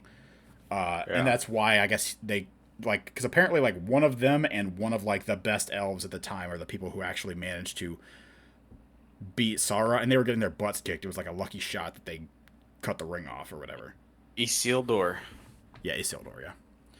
Yeah. Also, it was bugging me the whole time watching the first two movies, because like in the movies, it's like a subplot that I didn't really understand until reading the books about the sword and the sword needing to be reforged and the sword's important or whatever. And like he gets the sword just in the nick of time because Elrond in the third movie like gets them to reforge it and brings it to him, and it's like now you have the sword, you can call forth the armies of the dead, which also isn't a thing. Well, it's a thing in the movie or in the book, but like they're they don't I always fight. thought that's overpowered. They don't fight. No, they just spook them. Oh. Like they're there to intimidate, and they just spook. I don't even think that they fight in. I could be wrong. Could be very wrong about this part. I don't think they fight in Gondor at all. They might, but like they don't actually fight them. Like the They can't ghosts, physically yeah, they fight them. can't interact with them. That As makes as sense. far as I understand. So the movie made them like way overpowered and stuff. What is it? But like the sword, I was like, I was going crazy reading these books because I'm like, man, I could have sworn there was something important about the sword being reforged by the end of the story or whatever. In the books, the sword is just like when they go to Rivendell the very first time, like when they make the Fellowship, they see the sword, they see the broken pieces or whatever, and then while they're there, Elrond is just like, oh yeah, by the way, and they reforge it, and they're like, here, this is yours. Have fun. And so he has that sword and is using that The sword the entire entire time. time. Yeah, which I mean they keep being like, oh yeah, this is that special sword, but there's nothing like in the movie. It almost does feel like there's something significant and special about that. Like he uses it and like does a little like pass in front of his face, showing Sauron like, yeah, look what I got, buddy. Haha, I'm coming for you. Like he does stuff, but like in the book, it's like, yeah, that's a sword that did it, but like it's not. It like there are It special doesn't carry the swords. same weight as it Yeah, does in the movie. yeah, the sword is like way more prominent, or like it feels like it has a more important role in the movies. In the book, it's like it's more so like about like just the legend of it. There's nothing actually special about the sword other than like the Yeah. symbolism of it, I think. Well, I mean, there could be. Don't get me wrong. I don't know all the history. There could be, but like in the events of Lord of the Rings, there's nothing Yeah. special the sword does. And I think that's important that like in our criticism of that kind of thing, people are like, "Oh, well, you didn't read so and so." I That's kind of our criticism. I will, yeah, I We will shouldn't say, have to. yeah, yeah, Shouldn't have to. absolutely. That's my thing. Like, I 100% agree. Everything, every bit of, like book or every bit of information I get about this world improves it. And I get that. But the thing is, like, I, I don't know how people, and I envy them, but it's just not, it doesn't work for me to where you can be like a 9-year old and sit down and watch the theatrical cut of Fellowship of the Ring for the first time, and you just fall in love with it, and you're like, wow, I love Lord of the Ring, and you watch all the movies, and that's all you ever need. For me, I'm like, even watching these, I'm like, man, I understand how I just got lost watching these because like it's just cool stuff after cool stuff, but it didn't you don't know what it you're doesn't really feel watching. like it actually follows. It's just Yeah. like stuff is happening and I don't know why it's happening. Whereas in the Yeah. books they do explain it better. I think the explanations are good there. I think the story. I think I've said this on here. I know I've said it in the past couple weeks while reading these, but like I think that the story of Frodo and the Ring is like the least interesting story you could tell in the lore of Middle Earth. Like I don't know, man. Yeah. It I seems like there's a agree. lot more interesting stuff that happened in this world. Did you know there's a giant spider like that? Well, it's not anymore. Like Shelob is like one of the babies of it. Well, Babies. not the babies, but like it's she's like the new-ish one. But like there was one that was like way bigger. But it's really frustrating because none of the lore, not none, but a lot of the lore is inconsistent. You try and find out information about this, and he just didn't put this stuff down because I guess it wasn't the stuff that I find important. Tolkien clearly didn't. And I think that's why there's such a big disconnect because the stuff that I care about or I like or that um like clicks for me is stuff that Tolkien clearly did not care about. And that's why I have such a hard time investing in his worlds in his world building and stuff like that. Because for me, um, like the guy who Morgoth, like the devil, dude, um, he was afraid of this giant spider. And some of the fan art, but there's like it's inconsistent because this spider, like there was like two big trees of light or whatever, I guess, in the world at some point. They're like huge, big, important trees, and this spider was big enough to eat them, and it made because it ate them, it made it even bigger. Like there's really cool fan art of this thing where like you see like it's like like Morgoth is already like a huge like Morgoth is like absolute Batman or absolute Bane size. I don't know if you've seen Yeah. pictures of that. Like he's like huge, A right? huge entity. And Yeah. he'll be like standing in there like looking in front of a mountain range and all you see is these two legs coming out of the mist of the mountain range. And it's like this thing is like the size of the mountains. That's epic. But like some people are like, oh yeah, it was that big, and some people are like, oh, he's like Shelob is like a sedan. This thing is be like a school bus maybe, and I'm like, that's way less than what I don't know. There's no, but there's no. It's kind of just like in whatever's opinion. There's no like this is how big or impressive this thing was. It's just like this thing did a feat, and like that's the important stuff. And I'm like, I get that the feats are important or whatever, but like if you're gonna adapt something or you're gonna portray it or you want someone to visualize what you're talking about, I want to know what it. And everyone kind of praises them for being very like crazy with the script. If anything, I've seen a lot of people like not complaining, but like saying that like it's hard to read Tolkien because he waxes eloquently about like scenes and descriptions and stuff like that. I didn't really notice that. Maybe it's because I was listening to it. People were saying that like, man, there's one scene where he the description alone is like 5 pages worth. I never felt like that. I felt like it was all good, to be honest. And that's not me complaining about it. The opposite. I thought everything was fairly concise. If anything, a little too underdeveloped or too under descriptive in some cases, but whereas in other cases it was very very good. Um, Man, I still haven't even said the very inflammatory thing, but I want to wait until I finish The Hobbit Finish the Hobbits. because I think it's I think it's going to be not necessarily the movies, but like the book. Once I finish the book, I will decide how I feel about Tolkien specifically. I also need to watch the biopic movie with Nicholas. So you, so you watch Return of the King. Is it the best of the Lord of the Rings movies? I think it is. It's very close. I thought for sure go after the book. I thought, man, Fellowship is going to be my favorite. I can't believe that because apparently Fellowship um, is like very. You either love it or you don't like it as much. Fellowship is considered usually like the most boring one because it doesn't have any like big fights or whatever. But me, I'm like I love the vibe of Fellowship. I love the getting the gang together or whatever. It's just like there's a lot about Fellowship that I really really like now. Um, Yeah.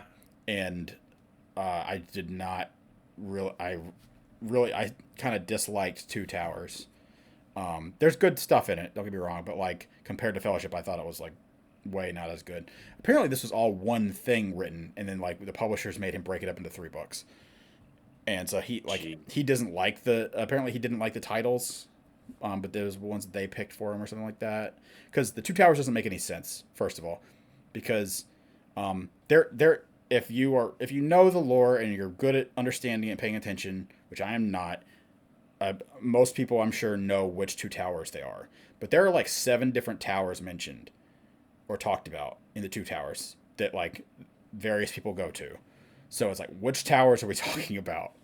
Because there's never two towers in relation to each other. There's never two like even in the movie. I thought in the Not movie like this is the I good I thought tower, in the or movie like it was even going to be more explained or more like I thought there was going to be like something like the way it's set up because like there's like a cover that came like years later for the second book. It's not even the original cover of like two towers that basically like how they're drawn or whatever. You can kind of tell which ones they are. I don't know. It's just it annoyed me. Um, but as part of that is me being stupid, and I admit that. Man, I don't know. But I thought Fellowship was going to be my favorite, but I think they really did a good job with Return of the King. For the most part, they changed a lot of stuff in Two Towers and Return of the King. They changed a lot of stuff. They changed a lot of story beats. They tweaked a lot of stuff with the timing or whatever. The Shelob thing where they fight the spider, hmm that's how the second book ends.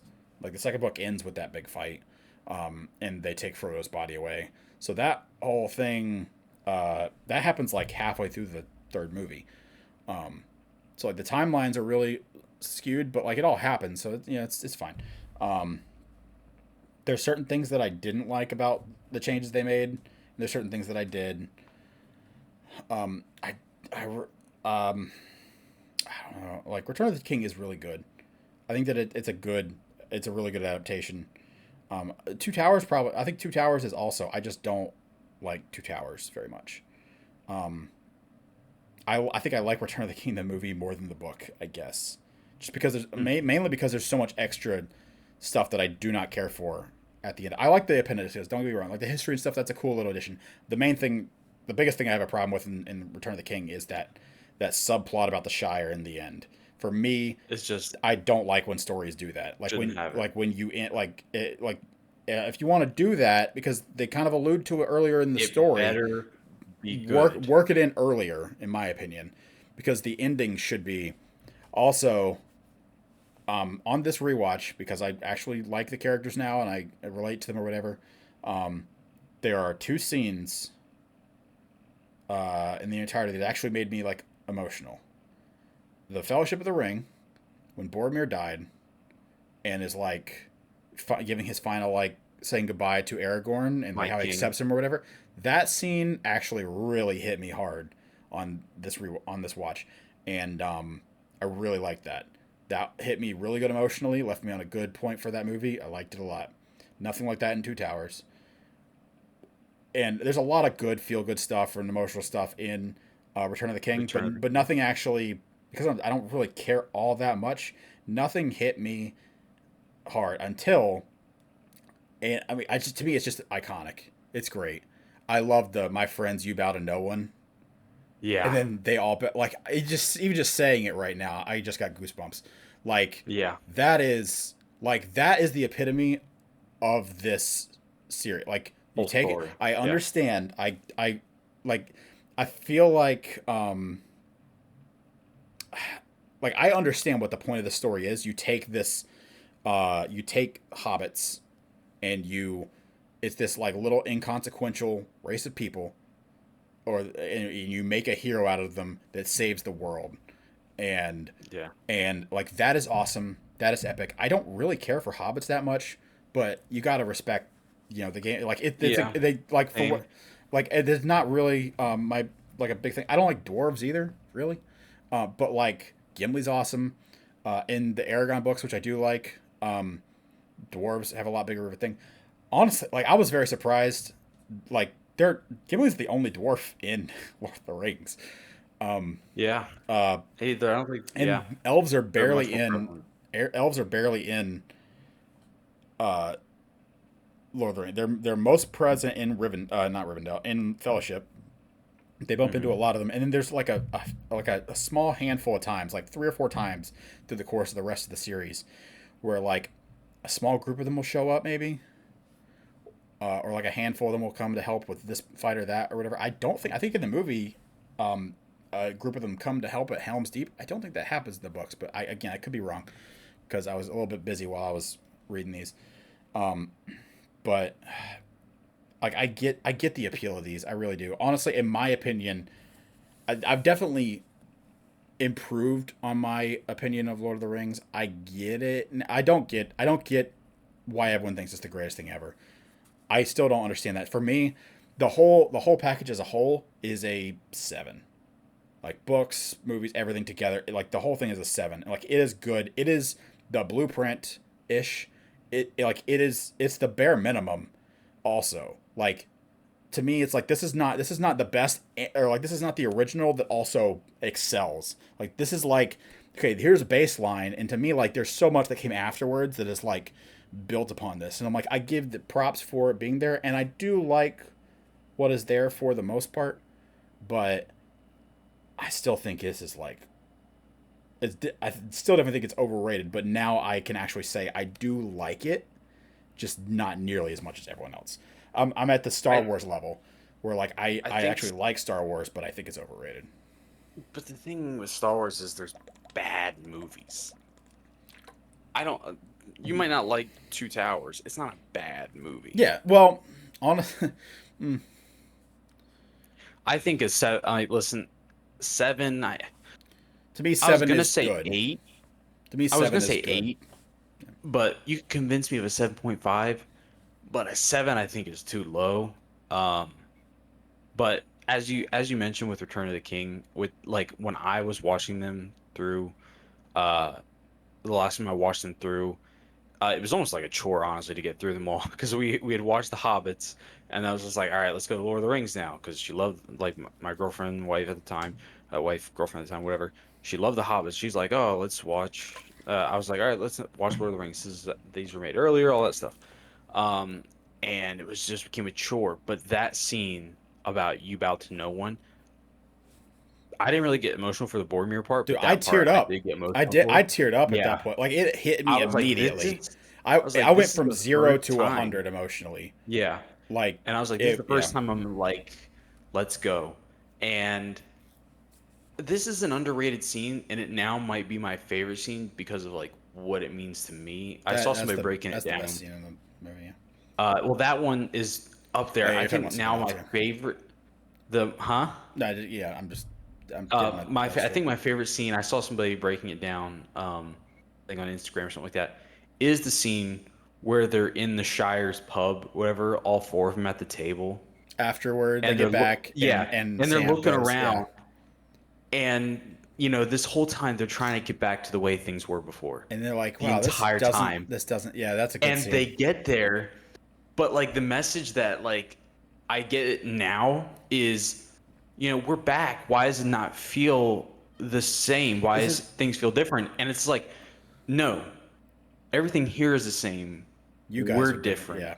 We've grown. We changed. I also think that And this I'm like, you see that like it's almost like a reference, or like um it's you see that with the Bilbo. confidence you're talking about as well in that Yeah, in the books. yeah, but you see that with Bilbo, because Bilbo, like when you see him in Lord of the Rings in the first one or whatever, like he's like, man, someday I'm gonna get back out there and go for another adventure because I'm just kind of wasting away right here. Like he like He in wants to get back out there. when you meet Bilbo, he is like the most like, nope, don't want any of it, nothing. And I think Martin Freeman is like the perfect cast for that, by the way. He's so good.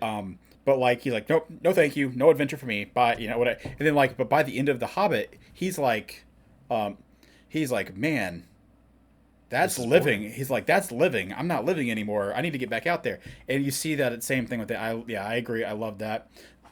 I as all the other stuff I was skipping over, I started mentioning it earlier, but like the Hobbits, um, Frodo in both book and movie is the most like useless, barely in there. He has no development. He nothing.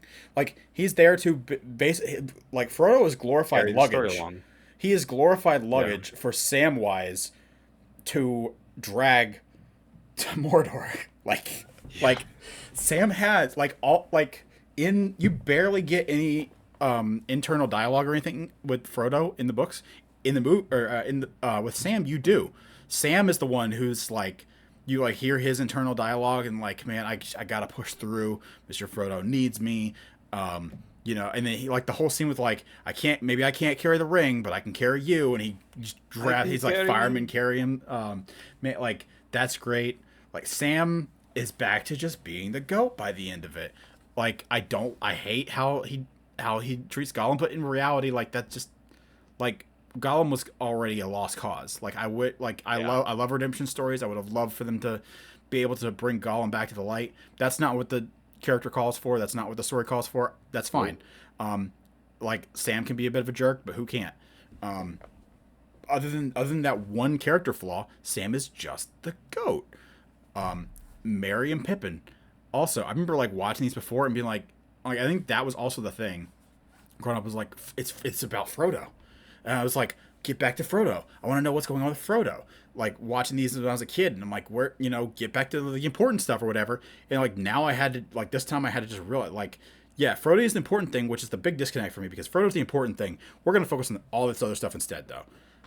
But I like the other stuff. The other stuff is good because I can actually focus on it. Merry and Pippin's individual stories, and how they grow is awesome. They make it a much bigger deal in the books. Like the Witch King or whatever, the girl fights and he's like, no man can kill me, and she's like, I'm no man, haha.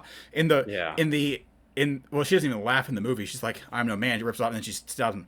In the book, it's an awesome scene because she's like fighting him or whatever a little bit, and he's like toying with her, and or whatever because he's like killing people like left and right. He's just like destroying, and he's like gonna stand up with her, but he doesn't know it's a girl or whatever, and he's like just playing with her basically, and he's just like, you fool, don't you know, no man can kill me, and then she starts laughing, and he's like, well, why do you laugh at me, you insolent fool? And she's like, I'm no man. And he's like, oh crap, like because that's like the whole thing. And he's like, and you could like, I feel like there is definitely a sense of like hesitancy like that. You in the book you really see that rattles him and like puts him off his guard, and it's that combined with Mary also, yeah, that is Mary who comes in. Like Mary in the book, you'd see he like distracts him for a second by like stabbing his calf or whatever. Yeah, but in the book, like Mary gets a shot in when he's distracted because Mary is a hobbit and he can like dip in and out of stuff or whatever. He can like people don't notice hobbits like ever. It's like their whole thing, which I wish we would have seen more of. But like Mary gets a good shot in, but then that like poisons his arm. But if you like stab one of them, it destroys the blade and like kills your arm or kills whatever you did, like, and it's like spreading or whatever. And then she also does, when she kills him, it does the same thing to her. So she becomes like deathly ill. Mary also becomes deathly ill. And they take her and Mary, like her and Mary are like out of commission for the rest of the story. Also like they don't explain why, but in the book they explain, like in the movie, Aragorn shows up after the fight or whatever. He's going around to people and like visiting them or whatever. And it kind of makes it seem like it's like a kingly duty, which it kind of is. He like pads her head with stuff and she wakes up, right? Well, in the book, like I guess kings or like the king's line or whatever is supposed to have some special healing, like natural ability or something. Like it's because he's the king that he is able to heal her. That, as well as the fact that because he grew up with Elrond. Elrond's his like adopted dad. He grew up with Elrond, and Elrond's like the best healer in the world. And Elrond's not there right now, but Elrond trained him, so like he's not nearly as good as Elrond, but he knows a lot of stuff. So he's like, hey, do you guys have this herb? And they're like, oh, we don't. He's like, oh, it's also called this. And they're like, oh yeah, that's a weed. We don't even pick that. And he's like, go get some now. And he like gets them out of there. And like that's what he uses on like everybody and like heals everybody and stuff. And it's like Aragorn doing like Magic King stuff. Yeah. Is like what's actually happening there that they don't really. There's so much to go over. They can't do it in the book. I do agree with Peter Jackson though that like the Scouring of the Shire just kind of ruins the climax of the story. It would not have worked in a movie. So they kill Saruman off like pretty early, actually, in the movies. And Pippin, Yeah, yeah, that's just yeah, all the hobbits. And so like, and I like now that I am not focused on like what's going on with Frodo, and I can actually appreciate all their individual stories when it when it when they do the whole scene of like my friends you bow to no one, and it's showing all four of them. I'm not thinking of this scene anymore from the aspect of like, oh yeah, well Frodo did all the hard work. I'm thinking And of these like, two were no, just like along they're for the just yeah, ride. exactly. Like I kind of as a kid, I think that's how I thought of it. I just was not paying attention to their stories Yeah. and stuff, and now I get it. I'm like these guys like saved the world or whatever, but man, Frodo, I don't want to say Frodo is completely useless, but like He's he the kind worst. of is a little Yeah, bit. he's the worst one. It's not even close. But it's not. I also was like, man, he's got to be better in the book. But he's not. Like honestly, Elijah Wood plays that character perfectly. Like they nail Frodo. Like that's just how he is. He's just useless, man. But yeah, yeah. So that's Lord of the Rings. I'm gonna save my. By next week, hopefully, I'll have The Hobbit finished. The book, Oh, the watch the movie. movies too, or just the No, book? just the book. That's all I'm worried. That's the only thing. There's stuff I need to say about Tolkien. Something I need to say about Tolkien, and I need to decide. It's gonna sway me one way or the other. It's gonna be one polar opposite or the other. And it's gonna be dependent on The Hobbit. So, but it's gonna be like the movies don't affect that because the movies aren't Tolkien. It's the book. When we were um, on vacation 2 weeks ago, and we were with our other family members, my wife's sister reads a lot, and like she said that one of her. I told her I was reading the Lord of the Rings books, and she said I have to read The Hobbit too because she said I think she said it's her favorite of them, and it might be her favorite, if not one of her favorite books like of all time. So I'm like, okay. Hmm. She said it's like way better. Maybe it. Maybe the book and movies are better.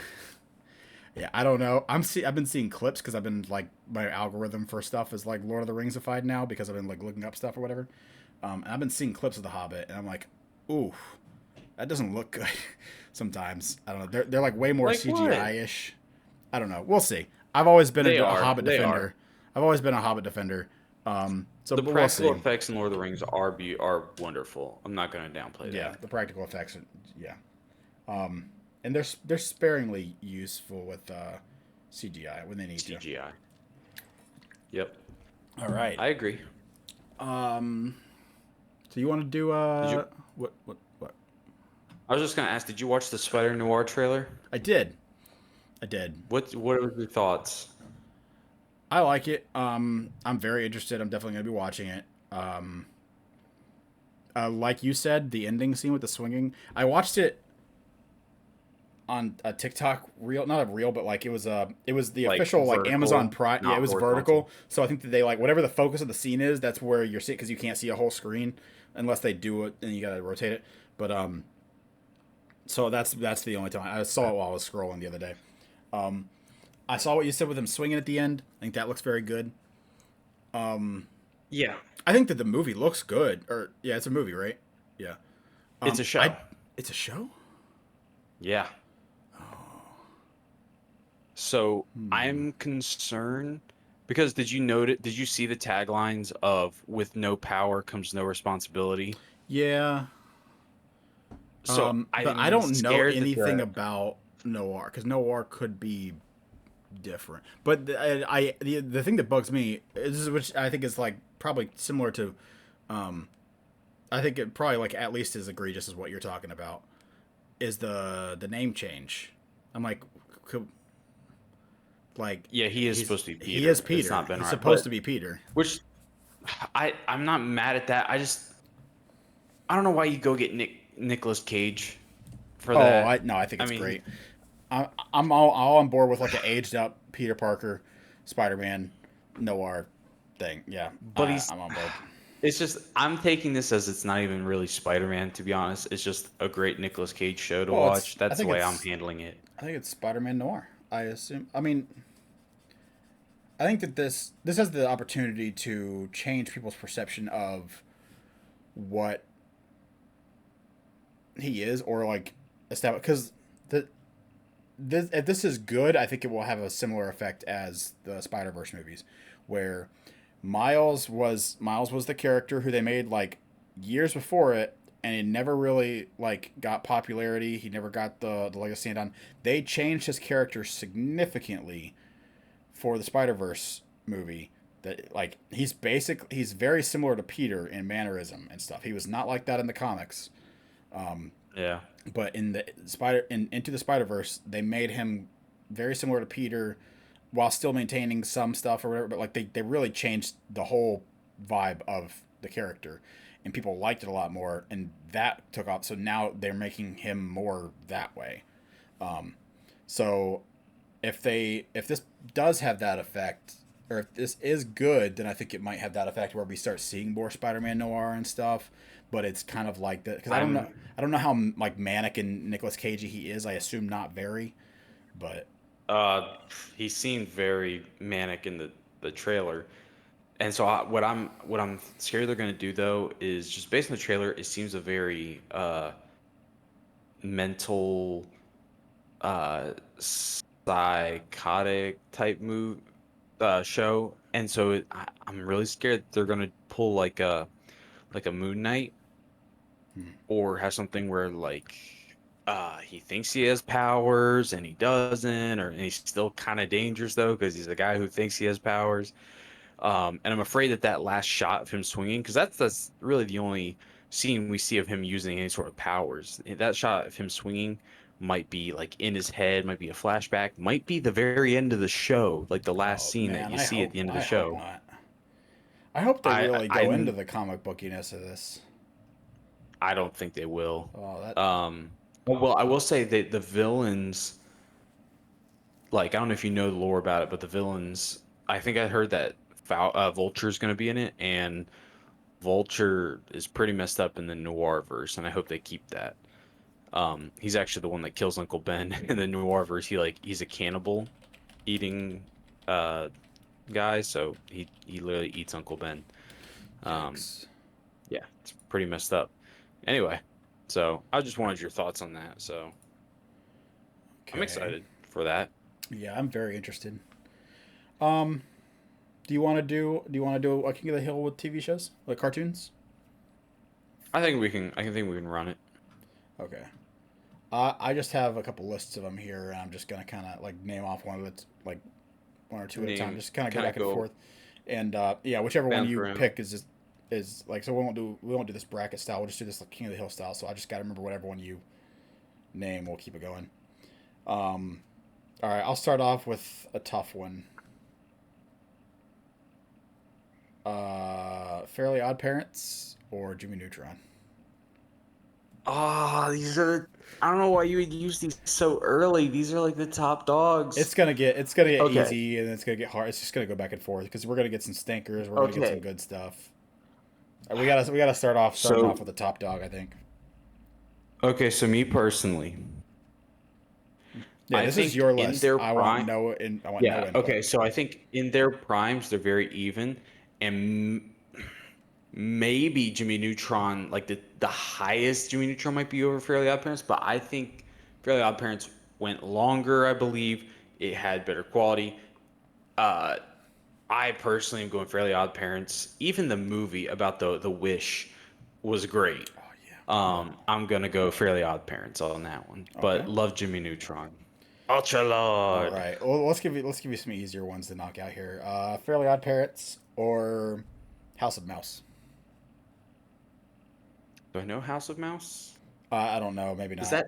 It's where like Mickey I had know like a House of Mouse. nightclub that people would come and eat at, and they Yeah, just show yeah. Disney It cartoons. was like a movie theater or whatever.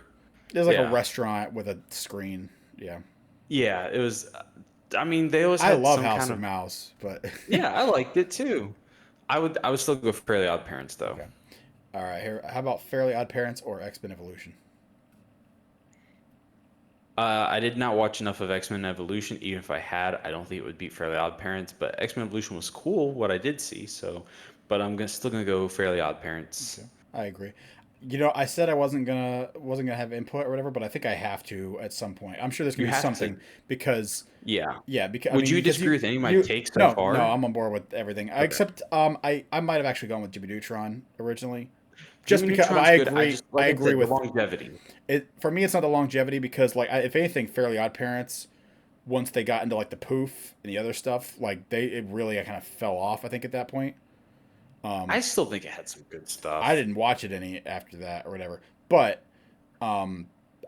my thing would be like you were talking about how like even if the highs are higher, maybe in Jimmy Neutron, I feel like the consistency of the highs in Fairly Odd Parents are probably a little bit like there's a like more high, not as far Yeah, like not the peak, but like there's more of like the good stuff. really good. Yeah. How about all right? So we got Fairly Odd Parents. How about Fairly Odd Parents versus The Grim Adventures of Billy and Mandy? Again, one I didn't watch a ton of. I think it's still a pretty easy clear for me with Fairly Odd Parents. That show was I okay. It was funny, Yeah, but I I think Fairly Odd agree. Parents. I also think we're gonna have some. We're gonna have some. I think we're gonna agree, and we're gonna have some hot takes on some of these because some of these Ooh. are big ones that are just they just were not any of our stuff. I also there's a lot that I watched that you didn't watch. So some of these I might, if I'm not sure, I might mention. If you don't know, then I guess just go I just keep the current King of the I Hill. don't know. I Um, really don't know how many you're gonna name that I would put over Fairly Odd Parents. That's why I'm I'm I stuck. mean, there's gotta be. I say there's at least 10 or 15 that are better than that, but that's I it's think so. peak.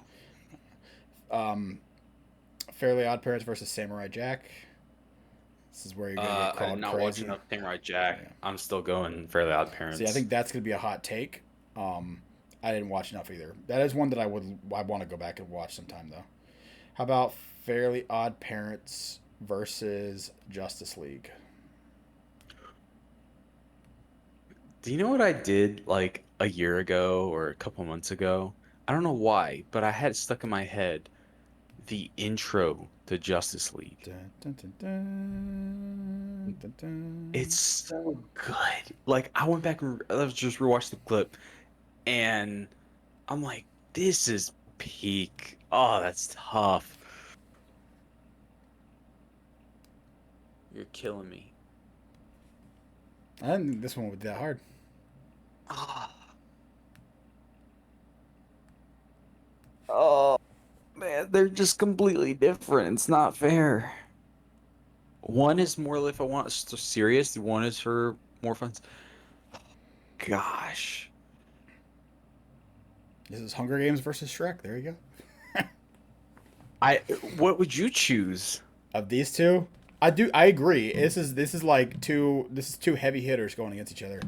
I think that there's a clear answer though, but I think it's very subjective, obviously. So maybe there's not a clear answer. I think for me, I would definitely swing one way. I think my instinct. I would just go with my instinct and pick one rather than think about it too long. I think that's what I did with the last one. Like when we were You doing thought this with about the it too long? movies. No, I did the opposite. Like I tried You not went to with think your about it when we instinct? were. Yeah, I just went with the instinct. Like which of those series do I feel better about right now? Okay. Like which would I One rather instinct watch? my instinct was still Fairly Odd Parents. Hmm. But I I think Fairly Odd Parents would get unseated soon anyways. I just feel like Fairly Odd Parents was there for me more than Justice League. I love Justice League, but I feel like Fairly Odd Parents, again, the consistency. I don't think Justice League was on for as long as Fairly Odd Parents. It went to Justice League Unlimited. No. I didn't watch Justice League Unlimited.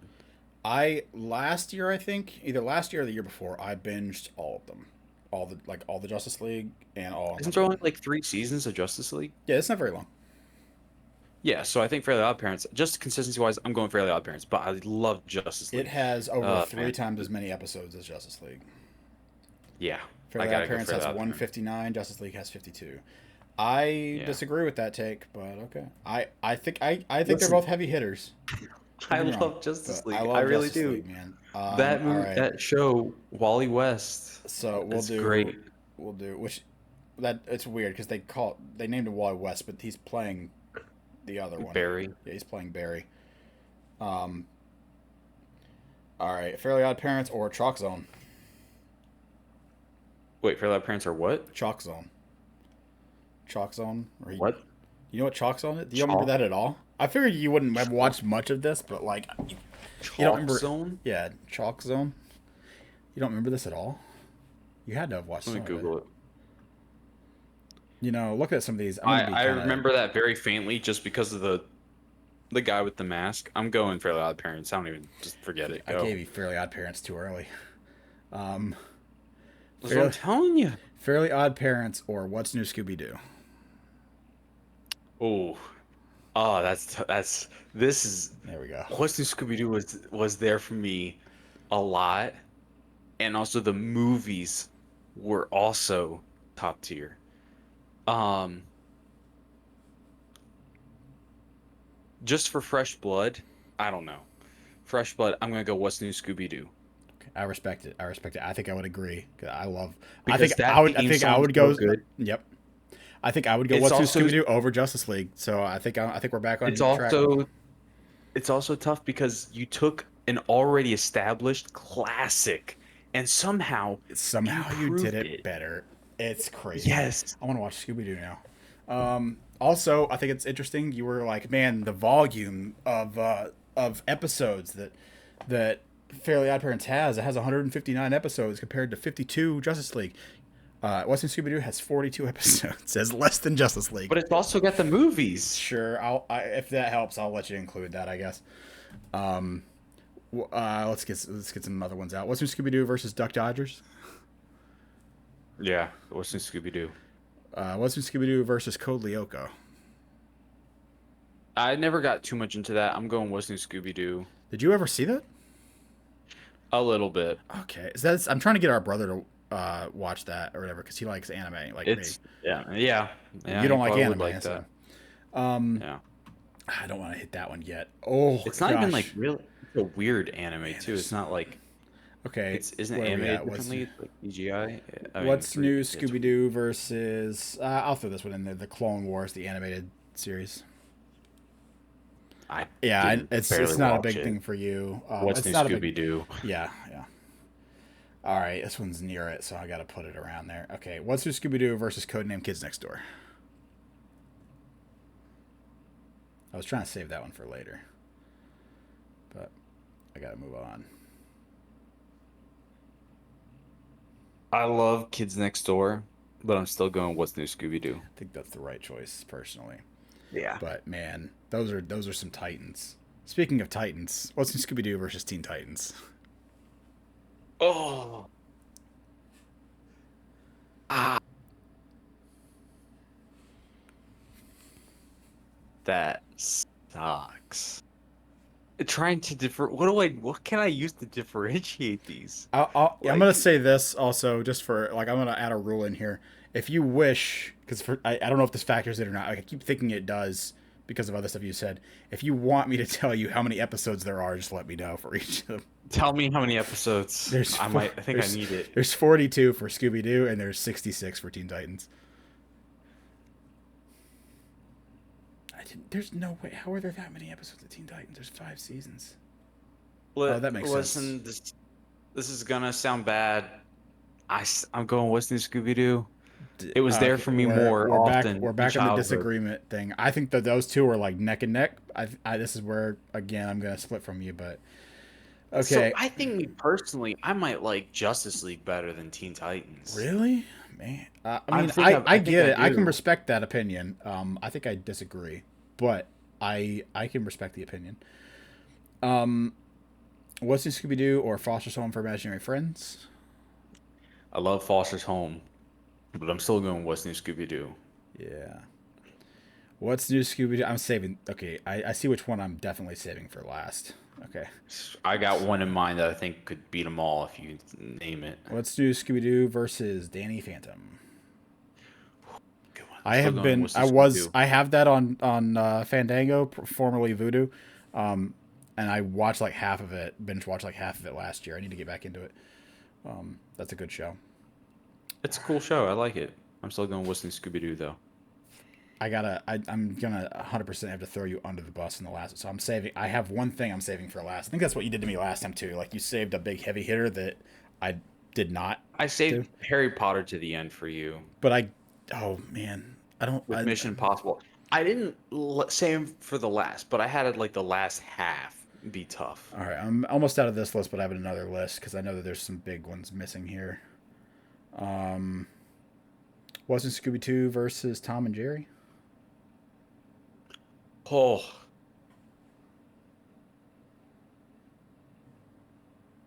this is tough. Is that tough? Man, I just thought of another one that I was gonna put next because I thought you would kind of run over this Oh one. my gosh. This one, because Tom and Jerry is so many episodes. How many episodes is that? I don't have the actual like I have like the redo one from like 2000s. There's only 27 of that called Tom and Jerry Tales, but I'm not talking about that. I'm talking about classic Tom and Jerry. Wow. Um, I guess I'll go What's New Scooby Doo for the movies, but it's still that one. That one hurts. That one hurts. Tom and Jerry. I don't know if I've ever like turned off a Tom and Jerry. 164. Yeah, I don't know if I've ever turned off a Tom and Jerry episode. That's tough. That hurts. Okay. We'll go with it. We're on. We're going. It looks like about 100, around 120 of the original, or like the classic era ones. I think there's multiple of them. They're so good. They're good. What about What's New Scooby Doo versus Scooby Doo? Where are you? I was New Scooby Doo. We talked about that. Okay. We already said that. Okay. We were like, I he just took thought. Yeah, the original. I thought I should check. And just to cover the bases of the good ones. What about What's New Scooby Doo versus Mystery Incorporated? I'm still a What's New Scooby Doo person. Okay. Did you watch Mystery Inc? I watched. It was more of our brother's thing. Yeah, I think our brother I likes did it. watch some of it. I picked up what was going on. Like I It was was in for very some of good. it. Yeah. Yeah, it's very connected, very good. I think I might even Um, like it better than the original. I think I like What's New better. I definitely like What's New better. yeah, But to me, it's like on par with the original because it's a lot yeah, shorter. But it's like it's Scooby Doo trying to do like an overarching story, which yeah. I think it And actually that was works out cool. well. The What's ending was a little weird, but yeah, What's New Scooby Doo versus X Men or Wolverine and the X Men? didn't watch it. What's new? Wolverine. What's New Scooby Doo versus Phineas and Ferb? I'm going What's New, but Phineas and Ferb is fantastic. Okay. About to say. Come on. All right. Doofenshmirtz and Bear the Platypus. All right, let me see here. Bear the What's the other Platypus. one? You're not going to know any of these. What's New Scooby Doo versus Totally Spies? Don't know it. What's new? You're right, but man, it's a shame. You're What's New disappointed. Scooby Doo versus Lilo and Stitch, the show? So I thought very highly What's of New the Scooby Doo is show. going along. Maybe I shouldn't have used this one so soon. I was Yeah, scared listen, that. I'm going What's New Scooby Doo. I don't care. Okay. Lilo and Stitch was a cool show, but What's New Scooby Doo? What's New Scooby Doo versus Dragon Tales? I love Dragon Tales. Still going What's New Scooby Doo, but I love Dragon Tales. Dragon Tales, Dragon Tales. Do you know what Saga the Chinese Siamese cat is? No. Okay, don't worry about it. All right. Come on, what do we got here? I'm looking for. This is like a list of obscure ones. I'm not looking for obscure ones. I need to think of more. What's New Scooby Doo versus Kim Possible? I'm still going What's New. Yeah, to me those are I love those Kim are Possible. like neck and neck. I love Kim Possible, but I think I still prefer What's New. The consistency is now it is shorter, but the Man, consistency I'm is key. missing a bunch. I gotta find another list. What's New I'm Scooby thinking Doo like versus Rugrats?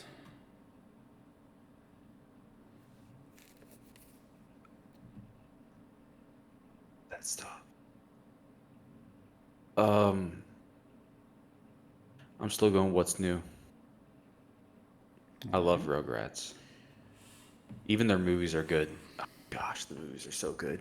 What's New Scooby Doo versus? This is gonna be one that's gonna hurt your reputation a lot, but I'm gonna agree with you 100%. Versus Courage the Cowardly Dog. Love Courage the Cowardly Dog. You like Courage the Cowardly Dog? I love Courage the I Cowardly don't. Dog. To me, Courage and Grim Adventures of Billy Mandy are the exact same It's like better. level. No, it's Nah. better. And this is a hot take of mine. You're not gonna like, and you're probably gonna say the show upcoming. Courage is better than Ed, Ed, and Eddie. That was gonna be the next one. Yeah, it's better. No. I'm still taking what's new, but Courage, All right, so I don't have to Charlie ask about Wrong Ed and Nettie because is that one's out. awesome. So I'm taking Courage. what's new over both those. What's new I love versus Courage. Cat Dog? I didn't really get into that. I'll still take what's new. What's new Scooby Doo versus the Powerpuff Girls? I would even put Courage over the Powerpuff Girls. I like Powerpuff Girls, Oh, but like that's they've never. rough. That was a little bit before my time. I think when it was in its peak, so I was not huge into it. What's new Scooby Doo versus My Life as a Teenage Robot? Ooh, I was waiting for that one. Also, a good show. It's fun. I would still take what's new. Yeah, man, what's new is just peak. What's new versus Johnny Bravo? Hey, I'm gonna take what's new. Johnny Bravo is funny though. Honorable mention. I'm not even gonna put it up against because it's not going to. But like, shout out to Rocket Power. Rocket Power is a great show. Rocket Power. Um, oh man, what's new Scooby Doo versus? Okay, I was gonna say it to the end, but just so I don't lose it. Avatar: The Last Airbender. Go ahead and hurt my I haven't soul. watched it. I haven't watched You need to it. watch that. Has your wife watched that? No. Yeah, she said, "Oh, it's a good show." But Oh here's my listen. gosh, that is peak. I already said. I already said.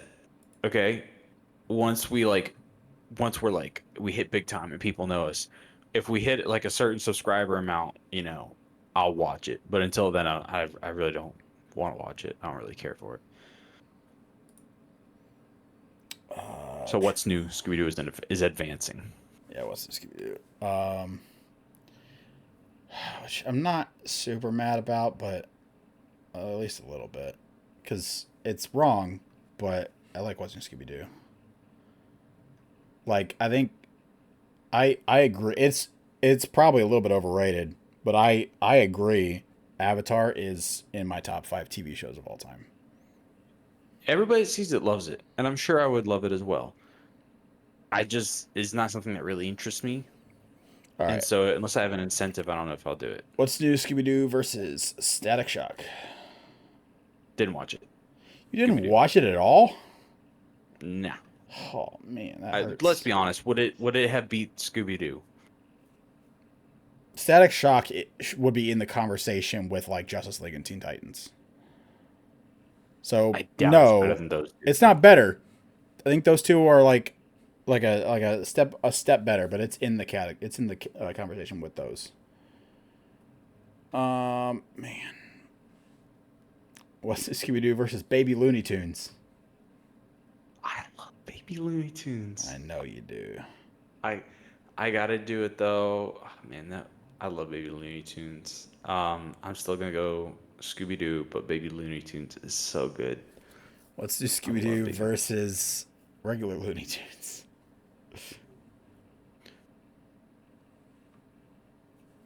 So this is one where you could definitely say the volume is heavily in favor of Looney Tunes, and you could point to classics like Looney Tunes, like classic Looney Tunes. It almost depends. You almost have to break Tunes up into decades. Like, which decade of Looney Tunes are you talking about?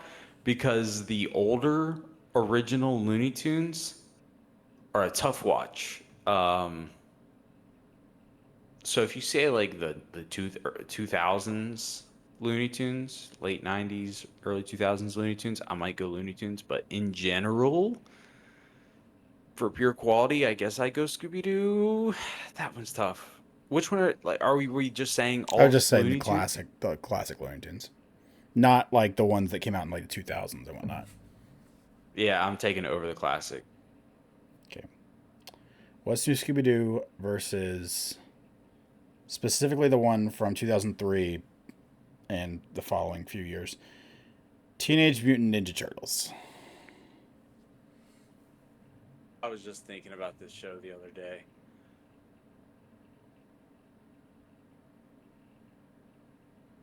Oh, there's so much going into this because with that one we also have like the toys, the games. There was so much more behind it. Um, They had toys and games for Scooby Doo. You don't want to play a game about Scooby-Doo Okay, over a game about the Ninja Turtles. maybe the Scooby Doo games for GameCube were pretty good though. They were, but the thing is, I want to play as Michelangelo and Raphael. I'm still going just because like I can't really point to a specific episode in that Teenage Mutant Ninja Turtles run and be like that was a peak episode. I guess I'm going What's New Scooby Doo. What's New Scooby Doo versus Shaolin Showdown? What's New Scooby Doo? That's not close. What's New Challenge Scooby Showdown's Doo cool, but versus the Batman? oh, the Batman.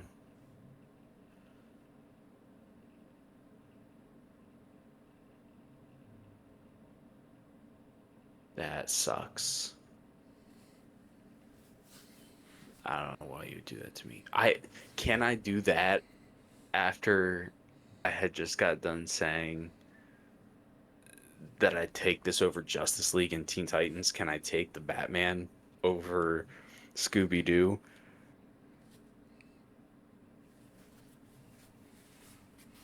We got to get a new king on there. I'm taking the Batman. Let's go! Oh, I'm so proud of you. Holy crap. If you, I love What's New Scooby Doo, but the Batman is listen, peak. 9 out of 10 times I might take What's New Scooby Doo, but I'm taking the Batman because just like with What's New Scooby Doo, you take a peak show in the 90s Batman show, and I don't know if you, I wouldn't say better, but you reinvent so many aspects, so many villains, and you still keep them, their core characters while making them modernized and cool, but different So too. good. It's so good. I love that show. I love that show so much. I don't want to knock it off so soon because I just thought of like a handful more that are going to be strong contenders. The Batman versus the 90s X-Men.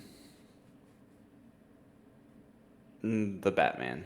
The Batman versus the 90s Spider-Man. You can see where I'm going with this. The Batman's not going to be on there for very long. It's not. Yeah. I'm trying to get a few wins in for it though. I think Spider-Man sometimes it was a little sloppy.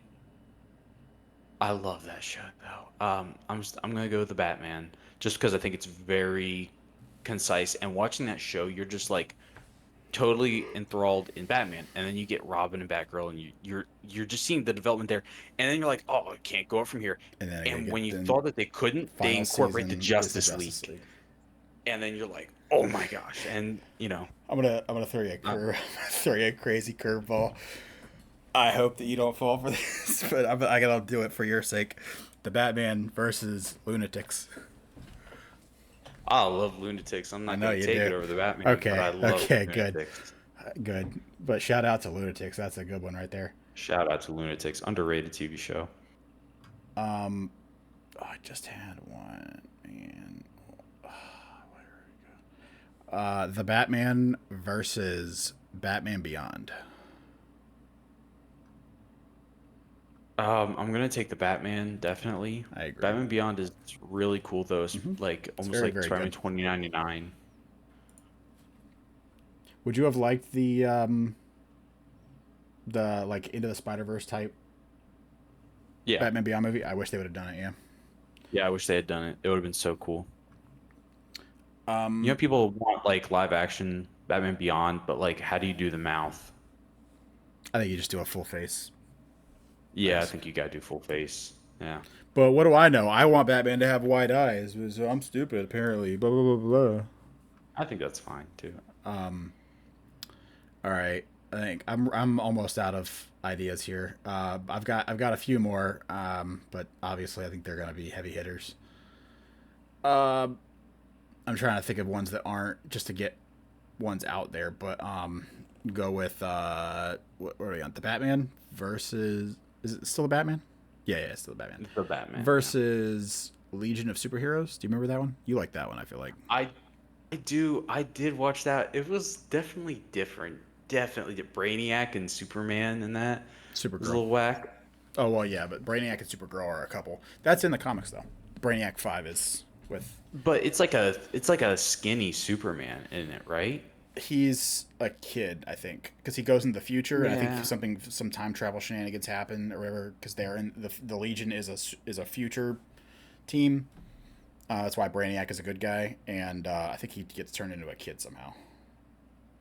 I'm still going the Batman, but it was an interesting show. It was all right. I'm on board. Okay, let's get a couple. Well, I'll do two heavy There's hitters back to definitely back. some more you can give me. I I know there is. I'm not seeing them on like lists of stuff, which is the crazy thing. Um. Let's see. Okay, I'll give you Batman the animated series or the Batman. Okay, okay, okay.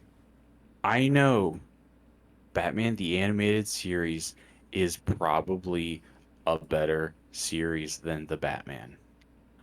I did not watch all of Batman the Animated Series. I have a stronger connection to the Batman. I'm choosing the Batman. You are correct. I love the animated series, by the way. Batman the animated series is awesome. I personally like Everybody who the Batman a watches little bit it, better. everybody who watches it that I It know is loves it amazing, and and says I it's understand it's blasphemous to say it's that 2004 is better, but I love that is my favorite version of Batman that yeah. exists in anything. Um, I'm trying. Those aren't the Batman versus Sonic X. The Batman. Sonic X is fun. It's cool. Okay. I'm still going with the The Batman. Batman versus I'm just gonna say any Transformers show. I don't know if you had a certain one. I had Armada. I didn't know if there was one that you I think watched. of Armada every Oh, you did time. know Armada. Okay, I thought Armada was before your time. Yeah. No, that's really the only one that I think I watched really. I'm Okay. still gonna go with the Batman All though. those, by the way, all those episodes are free on YouTube. I started Huh? watching them recently, or like a year ago. Uh, Dang, the Batman is lasting longer than I thought he would. Honestly, um, let's see the I know one Batman. that could knock it out. I know a couple.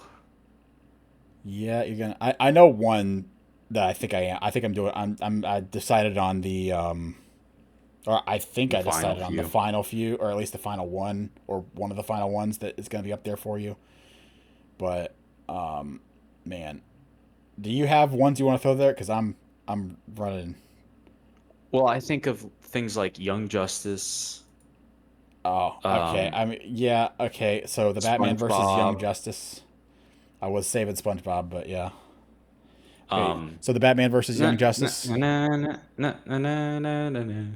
Um, I would say, okay, so season one of Young Justice is better than any of the seasons of the Batman. I'd say it's on par with the Batman, like as a whole. But But the thing is, after everything that, it else falls after off. that, Yeah. yeah. So I'm going the Batman. Okay. The Batman versus SpongeBob, like you said. SpongeBob. Okay, I think that's fair. You I think shouldn't have gone SpongeBob. You should have put the other one first. I Darn it. I actually don't know what the tune is you were singing. I recognize it. I can't place it though. Um. Oh, that is the thing I was gonna go with. You think you're gonna put SpongeBob over that? I was saving that, but I don't think you. But the thing is, I just realized as I was saying that I don't think you're gonna put that as the best cartoon of all time. So I guess we'll go ahead and throw it in there because you're already thinking about it. SpongeBob versus Spectacular Spider-Man. I read. The thing is, SpongeBob is has so much, and I mean, we quote it daily. We so many inside jokes. SpongeBob. Spectacular Spider-Man is the best adaptation, comic, movie, TV show, video game. It is the best adaptation of Spider-Man ever. It's Spectacular it's Spider-Man. it's it's the Spider-Man version of the Batman. Yes, Those two are that's they're that's they're our they're channel like they're a basically. little bit out of it is because they're not like the normal version, but they are our versions, I guess. Yeah. And that's why across that's a separate take. Uh oh gosh. I think I have to pay respect to SpongeBob. I think I gotta have SpongeBob win it. But Spider-Man, Spectacular Spider-Man it's so good. Um, I wish more people knew about it. Man, uh, can you think of anything that would knock out SpongeBob? No. I thought you were gonna say like Dexter's Laboratory or something like that, and I was like, Man, dude, SpongeBob. I'm telling you, this googling like list stuff or whatever, I can't find crap on here, man. Like it's there's so much just junk, and then occasionally I'm like, oh yeah, there's a gem, but it's like I gotta scroll through like 100 like There's like junk ones that no one ever heard Flintstones. about. Like whoever heard it, well, not heard. Like I've heard of most of these, but it's like they're like Who obscure watched stuff these? that's like they're fun little things that I would see occasionally, like the replacements with like the Evil Knievel family or whatever, um, or like Super Robot Monkey Team Hyperforce Go, like freaking man, like that kind of stuff. Like there's just so much stuff like that mixed in that finding. And then I also noticed going through here that a lot of these channels that we also watched did have live action shows as well, but I didn't want to include them in the cartoon stuff. Like that could be its own Yeah, thing. it'd mess it up. Man, I mean, I think SpongeBob is. I can't, overall, I think it is like probably the best, especially like 2000's show cartoon of all The time. episodes are iconic. The quotes, the memes, everything about it.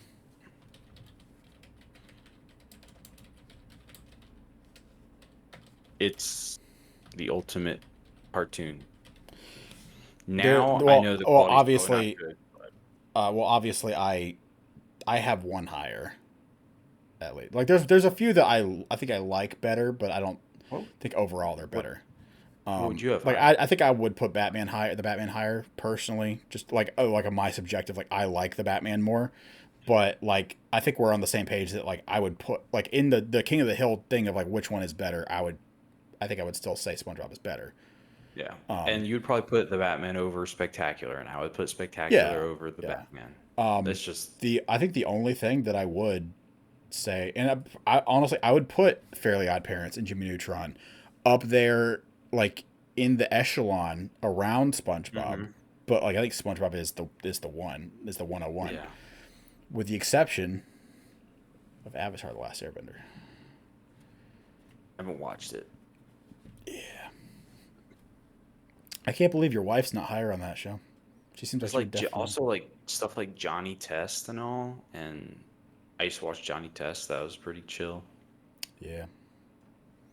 All right. Well, we had a long one here, and we were just kind of just spitballing TV shows, so we can go ahead and wrap up with that. That was a good one. I mean, I'm satisfied with where that ended. Actually, I was actually satisfied with a lot of your takes. To be honest, there was a few things in there where I was like, okay, I think I like this one better here and there, but for the most It, part, we got hung up on what's new for a while. yeah.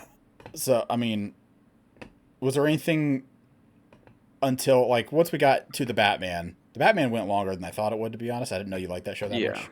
But I love that show. once we got to it, I almost expected it to be kind of like a whole bunch of dominoes at that point. Like I thought you might put like 90 Spider-Man over it, or I definitely That thought was you might. close, I thought you definitely might be one of the sheeple who puts the animated series over higher. and To, that's to why to be fair, I people do think that I think there's like absolutely legitimate. I think that like from an art perspective, especially like critically speaking, animated series is way better than the it's Batman. it's I it's just better in I all aspects. like yeah, it's better It than the Batman. tackles so much stuff. It has a better It handle on it's Bruce and a gorgeously great made. handle on Batman. Like I don't know if you know. I watched a retrospective on it like last year, where they went through and were talking about like all the episodes and like all the behind the scenes stuff. Like those are like I think most, if not all, of Batman the Animated Series. Maybe not the final season, but most of that is like the backgrounds are like hand painted.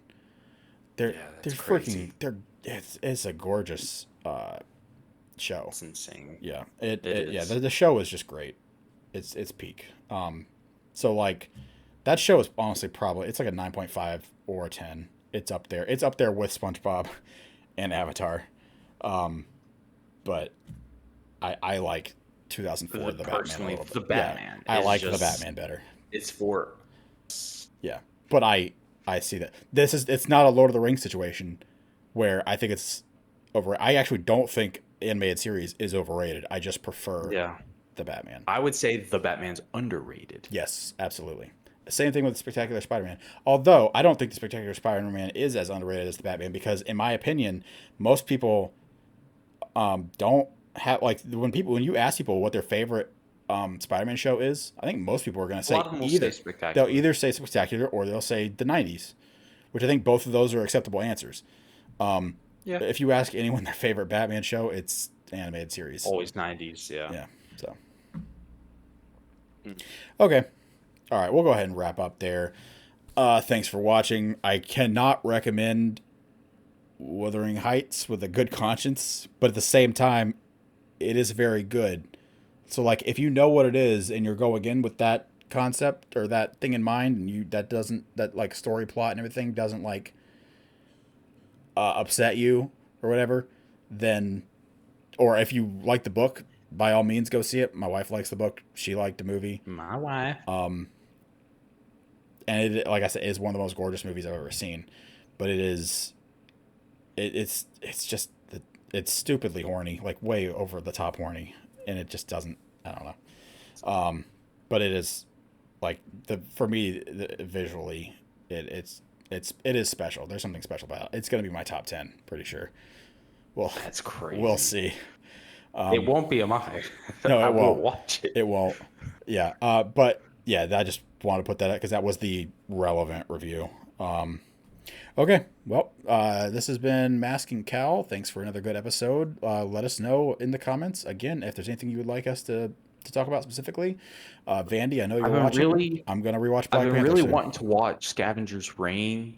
It's just I haven't heard anybody talk about it, so I don't even know if it's worth Dude, it. I went to watch it last night. Actually, I was a little bit. I thought I might have a little bit more energy after getting done the 4.5 hour long Return of the Kings marathon, and I was like, maybe I should put something else on. And Scavenger's Reign is also on HBO, and I found it. It took me a while to find it. It was like buried. I couldn't remember what the name of it was. I had to like go through the animation, like just go until I found something. Yeah. I saw it, and I was like, okay. I went to look at the first episode. I almost pushed play, and I was like, I can't do this right now. I am tired. I just watched 4.5 hours long of Lord of the Rings. I need to do something else. So I added it to my list, so it's gonna be easy to find. I will watch that soon. They're not very long episodes. That might be my like on my work breaks show for the next week. So all right. Short. All right. Again, thanks for watching. Let us know how stupid we are. Let us know how The Wild Thornberrys is actually your favorite TV show of all time, and we're all stupid. Yeah, that's a good one. That's a good one. But I figured if Rugrats didn't get in, Wild Thornberrys wouldn't either. Yeah, I kept seeing it and meant to mention it, but I didn't. But all right. Well, we'll see you guys later. Thanks for joining us. And we'll see you guys next time. Bye-bye.